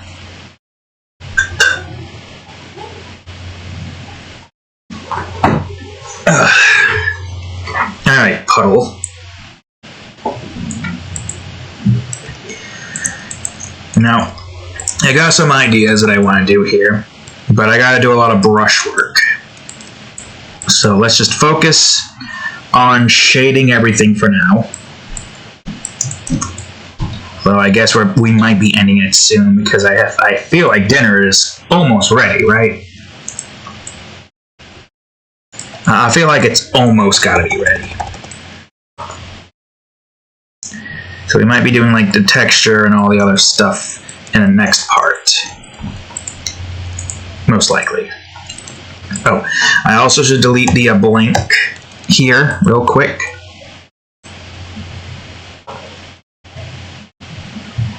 And getting some of this part done with. Might be having these be a bit more green and decrepit, we'll see. There's a lot more that you can really do to a scene to make it look like it's been destroyed and completely annihilated by some mysterious force. Although the phaser isn't one to like deteriorate things, but rather destroy it atomically. But still, seeing everything go into disarray because of this creature, it's kind of up to Sanguine's alley, really. Also, this one's attacking a Viridescent base. All of it's green and whatnot. Although everybody's in disarray, so maybe the entire place just has a malfunction and something occurred. Or maybe the phaser really is the one that's causing all of this disarray to occur, giving everybody nightmares before it kills them. And that's the thing with atomic manipulation. Put it in the wrong hands and you can really get some terrifying things coming out of it. The one thing about atomic manipulation, there's the good and the bad. The good ensures that the entirety of our world is saved due to being able to just manipulate atoms and fix the problems that we couldn't fix before.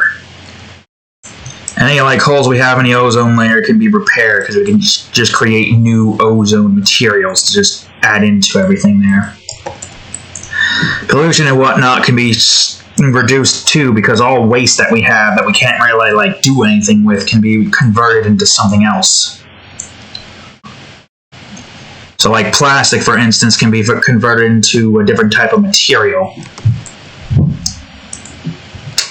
And then there's stuff to do with surgically like instances, like being able to enter somebody's body and be able to create a new lung using new atoms or a new heart, or fixing things and whatnot. Hell, even cutting into people will be a hell of a lot easier, because all you gotta do is atomically like remove parts of their skin and flesh. If you need to get into something past the rib cage, you can just atomically remove the ribs and then recreate new ones. I feel like that is possible. We just have to figure out how to manipulate atoms. And how to do it right, of course. Imagine there was a lot of pain and suffering in trying to get this technology to work. Because let's be real here, something like this seems like it's way more complex and could cause a lot of damage in the beginning while we try to get it to work. So chances are we might have a lot of pain and misery ahead of us as we try to get this technology to work. And also, I forgot that this is supposed to be above it. I mean, I guess the doors can stay in that department, just door 1A needs to move above. And where the floor is. There we go. So yeah, as I was saying before, this particular kind of technology can be very useful, but it can also be very detriment to society in itself. How in the hell would we go about doing the things that we need to do to make this technology work? Also, what are you looking at? Well, you got that big sad look on your face. Ooh, there's the box. Look at this big sad look on this face. Why don't you want to look at the camera? Why'd you clip me? Big sad look on his face. And what, because you saw the dog outside? And I hold you like this so you don't try to claw me as you're trying to move and get out. And just nudge my head. Alright, you can go. You can go, Cadillac. But don't look outside. Unless you want the dogs to break the window, and then we have to friggin' cover that up as well, because this friggin' place is falling apart. And we, of course, barely have any money for anything because of all of what's going on out in the world. How infuriating. How incredibly infuriating. I hate the way my life came into being. Matter of fact, everything in my life is just pain and turmoil. Money has always been the root problem.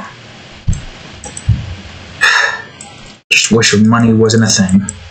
I really do wish money never existed. And that there was some other solution. Some other solution that doesn't require us to work our lives away, and we can focus on our hobbies and be happy. Something.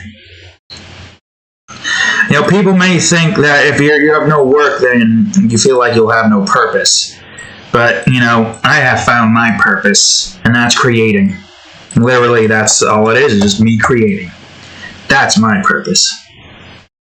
So, I have found my purpose. If I don't need to work, I create. I'll create until the end of days. One would hope that I'm actually just a god in disguise who wants to live creating. And all of these anger, rage-inducing moments is just letting this god out, wanting to, like, bring humanity down to its knees. Just show them the error of their ways, but at the same time, that would mean that I would have no audience to create and show my creations to. That would be funny, but who the hell knows? We don't know anything about our souls. We could be gods, but we wouldn't know that because for some reason we decided to go for a physical being appearance and live our lives as humans for some reason. Nobody really knows. Life's a mystery.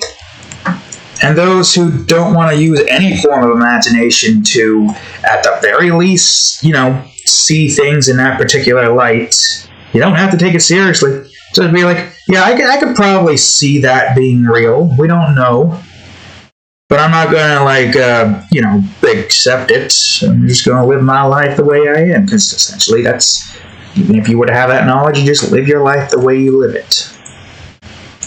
There's no reason for you to just decide to go all God-happy on being a freaking God. Trust me, that is not really like something you want to do. Making yourself as a self-proclaimed God, like, in a serious matter. In a joking matter, do that all you want, because you're literally just joking. You might actually be a God. That joke might be real. But not in reality at the moment. Not in this reality. Maybe in a different reality. Who the hell knows? Because reality is still a mystery. You and I don't know what the hell the end of our lives have in store for us. We could be just godlike beings who decided to bring ourselves down into this world and experience humanity as is. Or we could just have, like, people who are self-aware of this, who are like, I'm going to create a religion and see how that meshes with those who are not aware of this existence of our godlyhood, like, whatever the fuck you call it. And therefore, all the religions were born. People who are aware of it, who are only aware of it because technically they are gods themselves. But they don't want to see them in the center point. They want to see their made-up variation of a god exist. I probably should bring this to 3 or something. All in all, our knowledge of, the mysteries beyond our worlds is limited to reality. We don't broaden our horizons and, like, think of the impossible as possible, then you really aren't going to have an easy time trying to accept what the hell the actual truth is in the afterlife. Because, like I said, nobody knows. And I've said this many times before, nobody knows.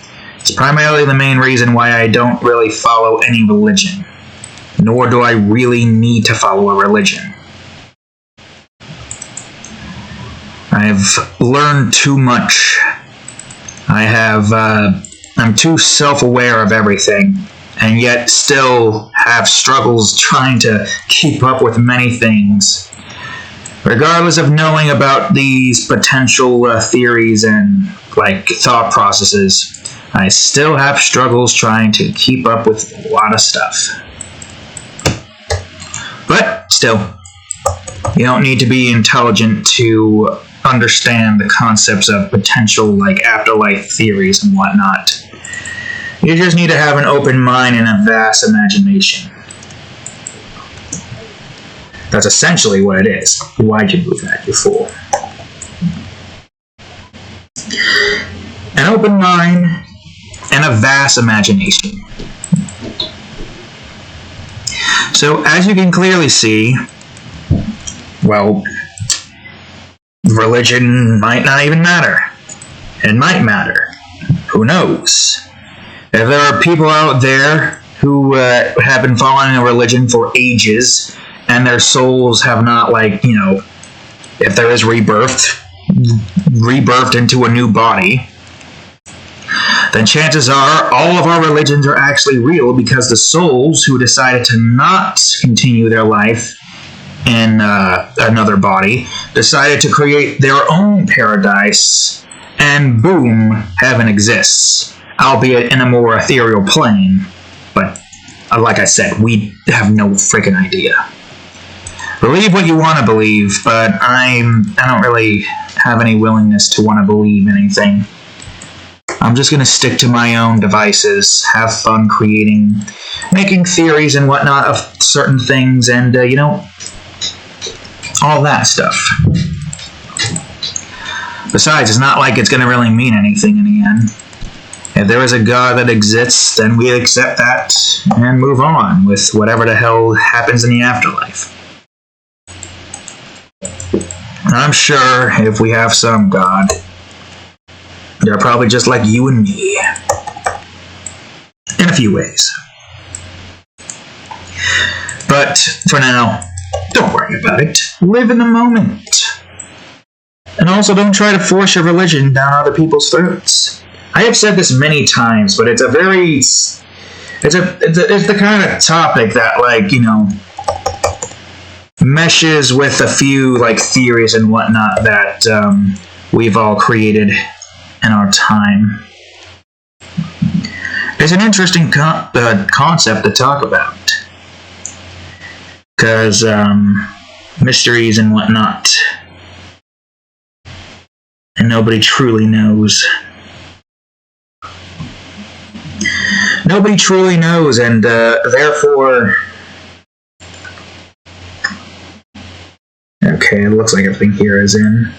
This is probably going to be a little bit different, but we'll see what happens.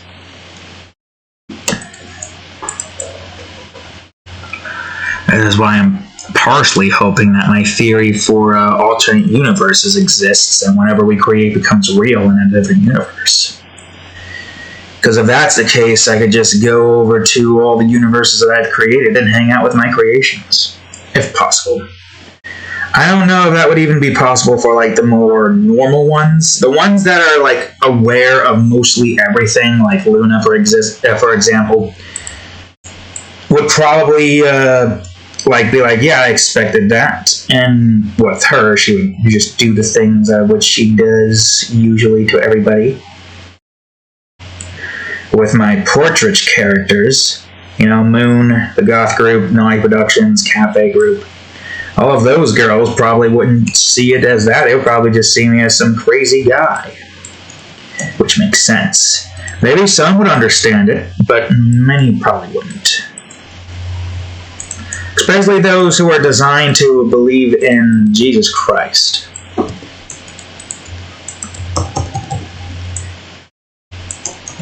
I probably should make that like 100 or something. Man, I thought dinner would be ready soon, but still got time, apparently. Still got time. I feel like I should do a different type of flooring for this, actually. If only I could see where the frick this thing is. So yeah, it would make sense that I would want to go to Luna's universe instead. And ensure that I live a happy life there instead of, like, moving on to probably just live the same life that I do already, but this time alone, because chances are, if, you know, our universe is dying and my soul moves over to this, well, I would hope that I would be able to have my soul literally just, like, be the body I wouldn't need to eat, sleep, or do any of that. My soul is just, it is what it is. An ethereal being capable of creating a physical form to walk around the world in and just witness my creations at hand, doing their thing, living their lives. I wouldn't really be able to get involved with them unless I can show off my powers, and even then I don't know if I'd want to do that primarily because, well, it might mess up some things in the universe. Although, I guess technically speaking, it probably wouldn't mess it up too bad because it would probably just create an alternate reality with me in there, but the other original reality is where I'm not involved. I don't know. I don't know at all. But that's the fun about these mystery scenarios. We don't know any of these to be true. And that's the beauty of it. Could be true, it might not be true. We won't know until we all die. And even then, I don't even know if we're going to have the presence of mind to really comprehend it in the afterlife. Don't worry, no need to get existential. It's a unique, it's an interesting thought process. I mean, if you want to get existential, I guess you don't really have much of a choice, because at that point you're like, oh god, what does it matter anymore? But don't worry, it matters. We don't know what the hell life has before us, so instead of wasting your current life, which could be bad, like, it could be worse if, like, say there's some mythical being out there that, you know, won't like it if you take your own life. Not like a god, so to speak, but more so just some ethereal being that, like, looks into morals and whatnot. Probably going to use Bush 2 in order to get the decrepit and brought down look. Bush 1 and 2. But yeah, as I was saying, it's no sense in rushing to the end. Right? We don't want to speed run life here. We want to, like, you know, spend as much time as we can creating and leaving behind some legacy.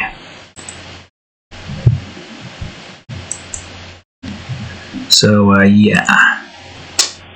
Don't do it. Don't do it. I'm sure it'll get better.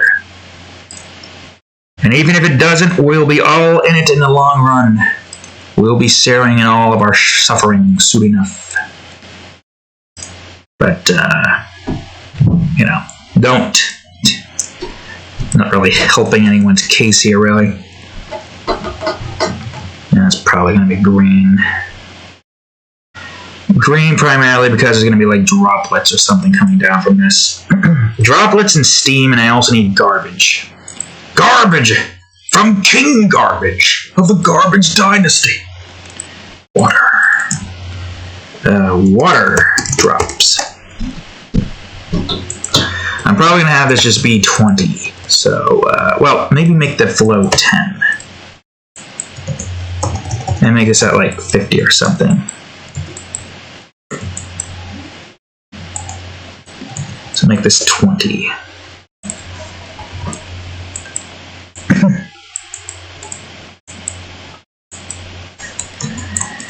Anyways, yeah. Talk about stuff and whatnot. Let's see. I feel like this should be underneath the water drops, so I can put some steam here. Steam tabs. We've got the perfect thing that we need for the steam. But we should probably have the steam be a bit more noticeable here. Steam and all the liquid stuff that comes from steam. I mean, I guess technically speaking, if the steam is like let loose and all the excess steam in the pipe is still there, it probably is going to just like deteriorate, transform back into water. Man, it feels like dinner's about to be ready soon, and we're almost done with this, and we're already past the 2-hour mark. But I don't want to end it early. Ah, shish. Well, I guess that means I need to have pipe 1C and steam be above the door. And water droplets? Technically, yes, because that's going to be above the wall. So yeah, there we go.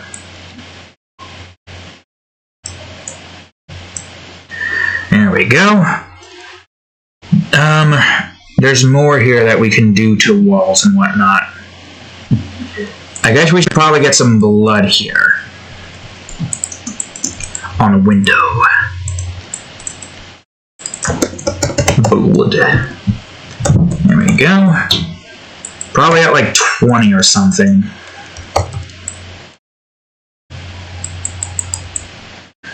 And whoever got caught back here, they die. They die a painful death, they did. Splattered across the, what do you call it?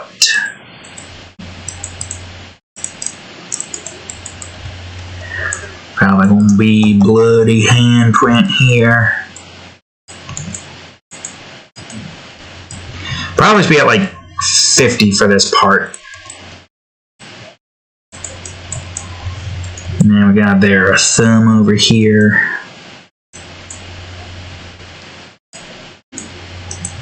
Causing, well, that part should be a bit more, what's the word? Yeah, because a lot of blood's there and splattering all over the place, so it does make sense that would be a bit more, how you say, bloody. So like something like, say, this. Like so.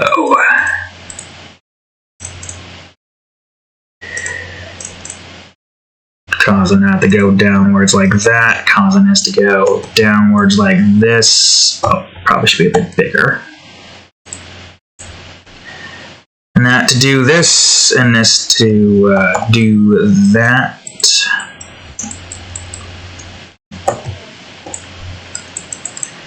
I mean, we're talking about a creature that causes somebody's body to deteriorate. Chances are it probably caused a whole lot of blood spurt to occur.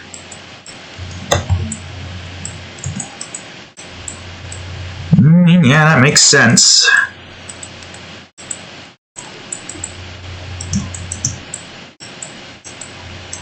Man, I'm hungry. Which is annoying because I had breakfast, well, technically breakfast at like, what, 1 was it? Or was it 2? It's 5:30, which is annoying because I had breakfast not too long ago.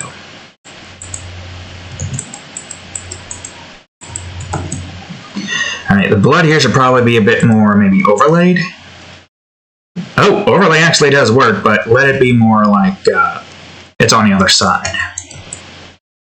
And nobody can see it as well. What do you want, Cadillac?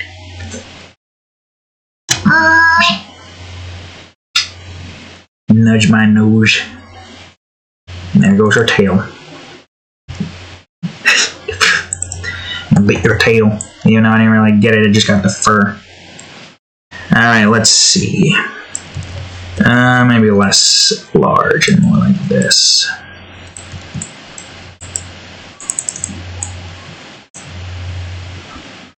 We could probably have some cracks here. I don't know if I put cracks here, I should do it on the background layer.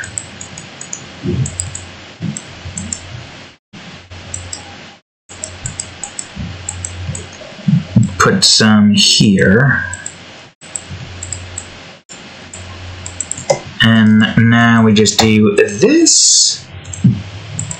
And do a little bit of this. So it looks like the cracks. I know, I feel like the crack should be a little bit less thick like that. Hold on. Let me try to adjust the cracks a bit more.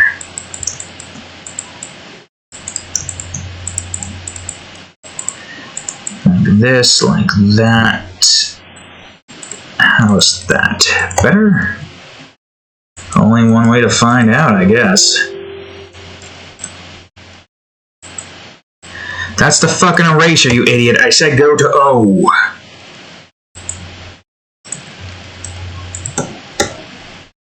There we go. We could probably get some cracks here a bit more so it looks like little hairline cracks around the window. Make some at 50 as well, because you can barely see it, so it's not like it's that huge.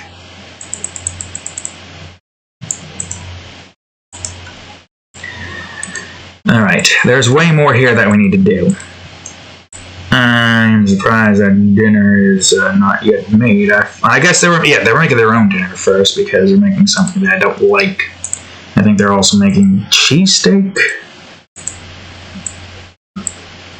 I think they are. I don't remember. If they're not, I'm just gonna go on ahead and have to just make myself a pizza instead. Angle jitter. Well, yeah, no, I don't want rocks. I want this. Technically, what do you call it? Garbage. Some paper and whatnot all over the ground. Oh, wait, no, hold on. Where do I need to go here? Right, so we gotta go up here. So, paper.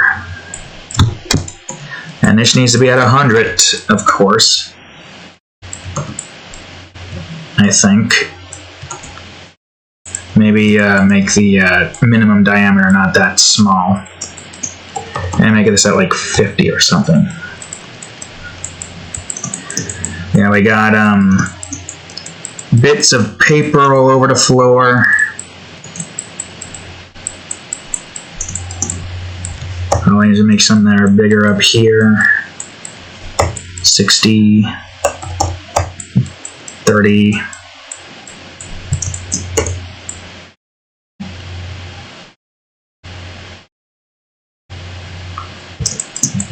And a little bit here, a little bit here.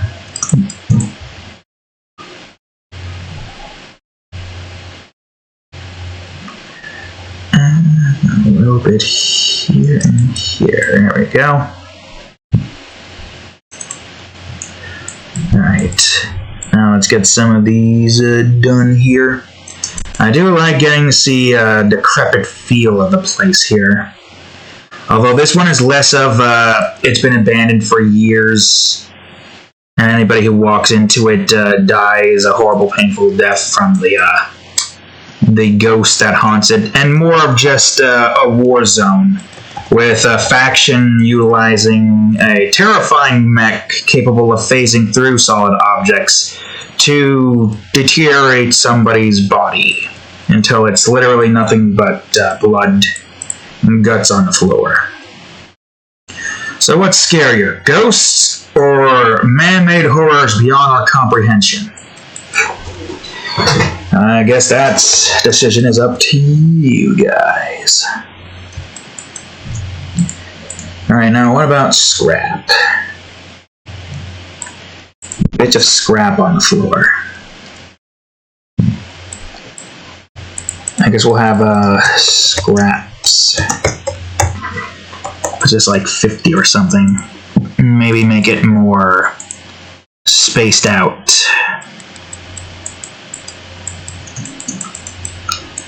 And then there's wires and bits. Like little bits of scrap just laying around and wires.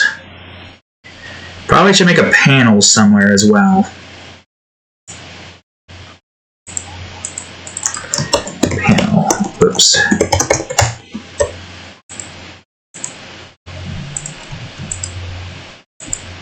Because of this wire up here.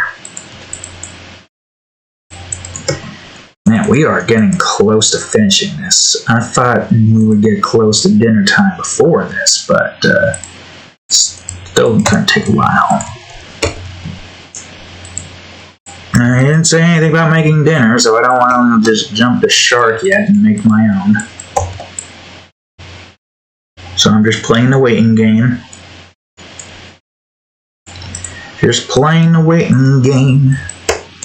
Alright, let's see. Okay, there's that. The floor here needs to be a bit more decrepit, so I guess let's just get some of this in.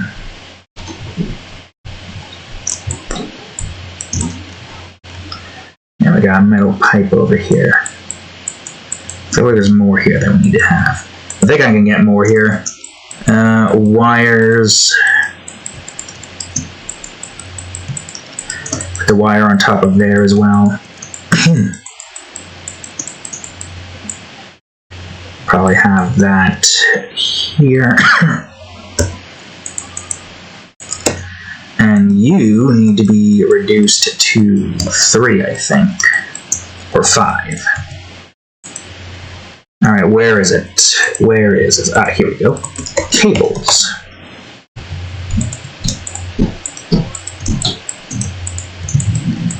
And boom. There's our cable.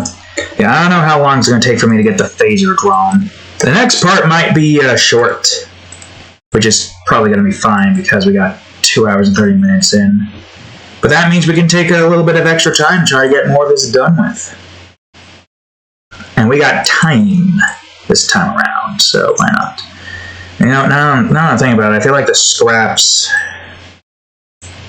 should be above the cable and the panel. The paper, yeah, paper above that as well. Garbage.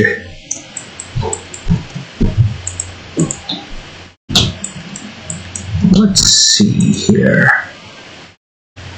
We also should get the floor a little bit, you know, wetter.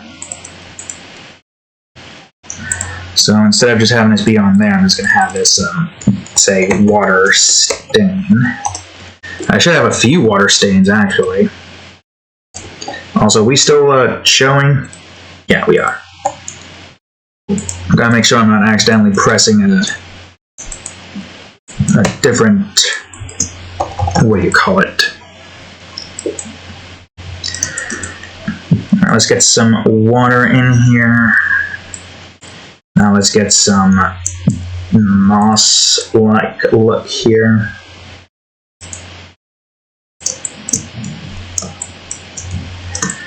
Now we also want to try to get some water stains on here. So I'm just going to call this one water stains. And just do this again.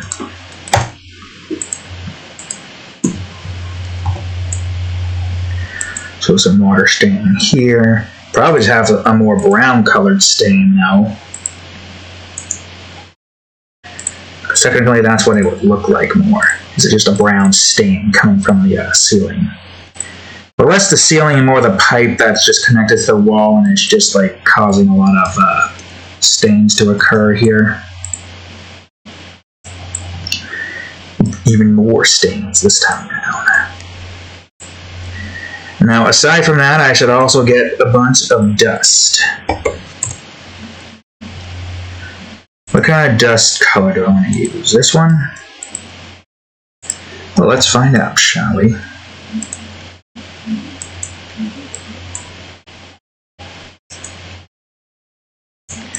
Yeah, something like that.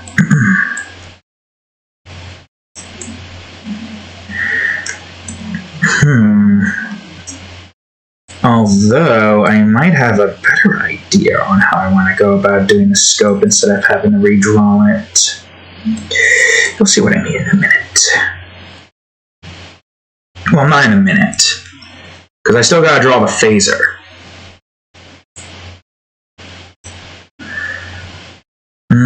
Is there any more here that I can do? I'm sure there's a lot more here I can do. Well, I guess, actually, I'm going to go on ahead, no color dynamic, or, you know what, actually, yeah, color dynamic, where is this at? Scatter, count of 1, spacing, shape dynamic, 150, dust particles.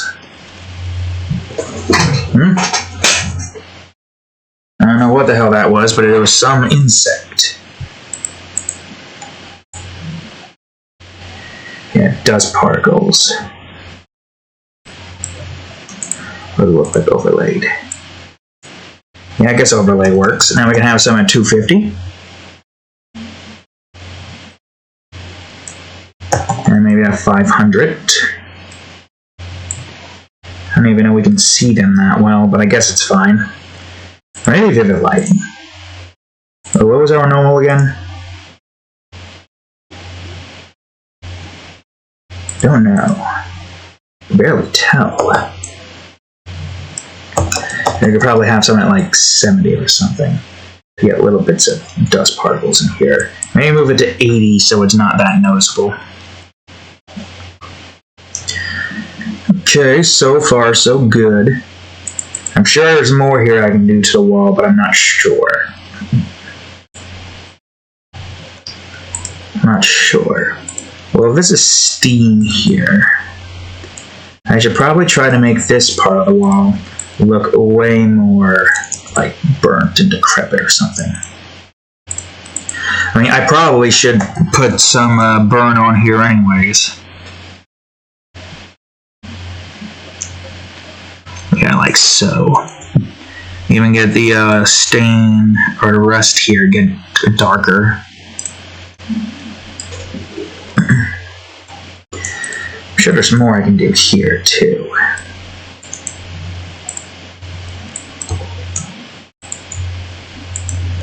Yeah, that would look like that. If you're looking in this direction, you would see your arm that small one down there. Like, try to look at this from a direction where you're in the first person view. It's hard to tell. First person's a pain in the ass to try to get right sometimes.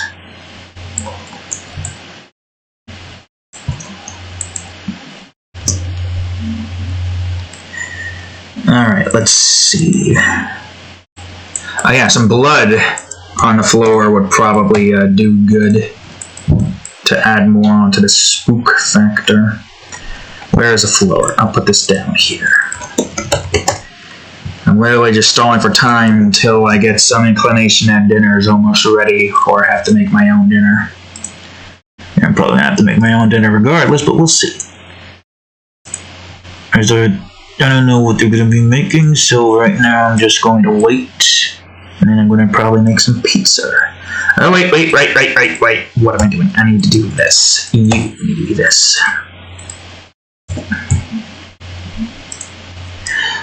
Blood should probably at 20, so it's more noticeable.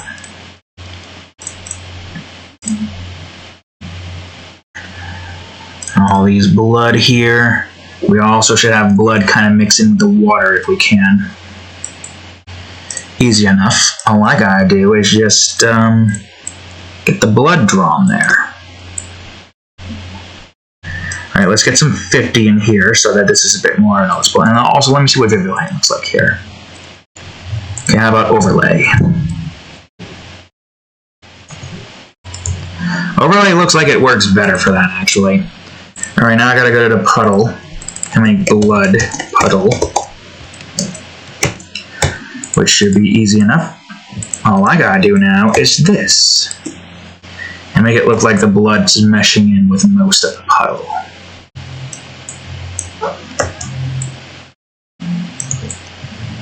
Yeah, mesh it in like so, mesh it, and now do overlay. Although I don't know if... Oh, go to O. I don't know if that's going to actually like do anything different here. It might be brighter. We'll see. We'll see what happens. In fact, I could probably do a little test here. Normal. And we just do normal. We can have some brights and some dark parts. Like so. And for the puddle itself, we can probably have some of this instead. Put it at 10. And make some of it red.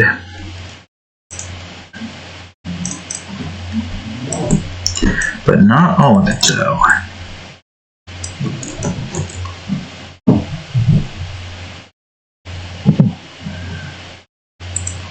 Probably should also blur a bit of the puddle, as well as blur a bit of the blood puddle. Maybe delete tiny bits of it off the side. Mostly from the puddle here.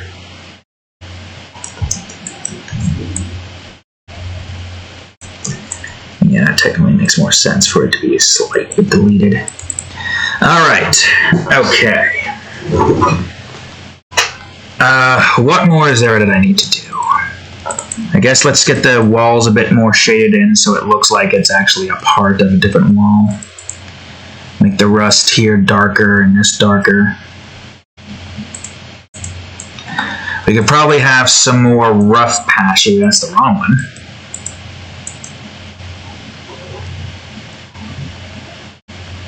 Wait a minute. Did I just... Oh no, I did burn. I just went over the frickin' brush for some reason. Go over the wall. Go over to this. Try to get some of these bits and pieces of matte metal in, I guess you would probably call it. Same with the ceiling. A little bit more of the ceiling here. And some with the wall. Actually, that would probably work just fine for most of that. Most of this, at least. Gives it a more matted look. Ah, yes. I do like being able to mix and match these particular textures to make an area look decrepit and run down. Although this is less decrepit and run down and more like it's becoming decrepit and run down at an accelerated rate caused by a small class mech capable of deteriorating your entire body without even blinking. Because it can't even blink. Although, I feel like I need to do a little bit more with the door here so it looks like it's somewhat decrepit as well due to the deterioration and whatnot. Although most of the door is going to be covered up by the phaser, just phasing through it, getting ready to delete it. Probably give some of the texture to the panel here, I think. That's not the panel.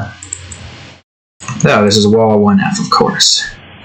I probably should make this like 5 or something. The pipe. The other pipe. This pipe. Which looks like it got destroyed, which I probably should try to make this part look darker as well. Let's see. Yeah, like so.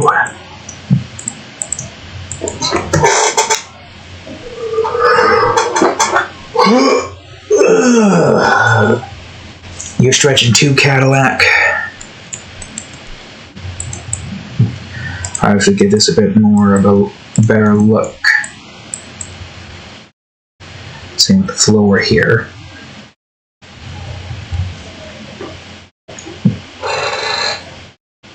Okay. I'm not entirely too sure how I want to go about doing the, I don't even think I have this swatch, do I? No, I don't.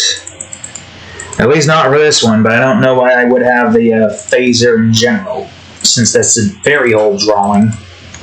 How old, you may ask? Well, let's see. According to this, I drew this in December 7th, 2017. That's insane. And we got a notification. Hey, preparatory. Thanks for adding Long Tickler to your favorites. It's that drawing I showed you before. The one with the creepy looking lady. And that poor goth. Yep, people still favoring that. Well, I'm surprised because that got me a lot of comments, and I barely get comments. Okay, so I'm gonna see what I can do here with this scope. I guess what I could do, I don't know why, but I'm gonna copy this. I'm going to copy this path. I'm about to delete it right here. All except for just one circle. There we go. As you can see, we still have it. We just have it in between. Oh, wait, I missed you. We just have it in between two here. Oh, and you. Fuck. There we go. We just have it in between two different phases here. So there's our scope.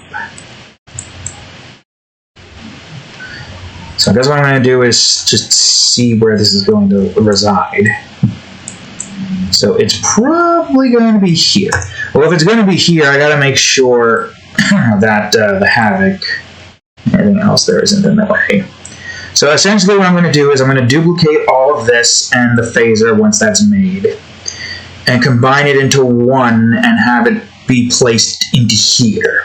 So we don't have to worry about like any massive like reflection stuff. That's the idea, at least, but then we have to draw a phaser. The phaser and probably a little bit more background work. But I'm hungry and it's getting close to 3 hours, so I'm going to make this a two-part.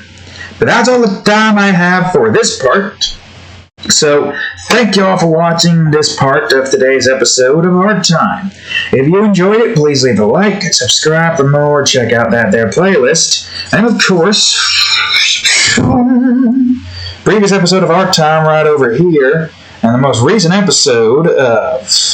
No, the next part of this episode right over here. Almost screwed up. So, thank you all for watching. I'll see you all in the next episode. Or part later.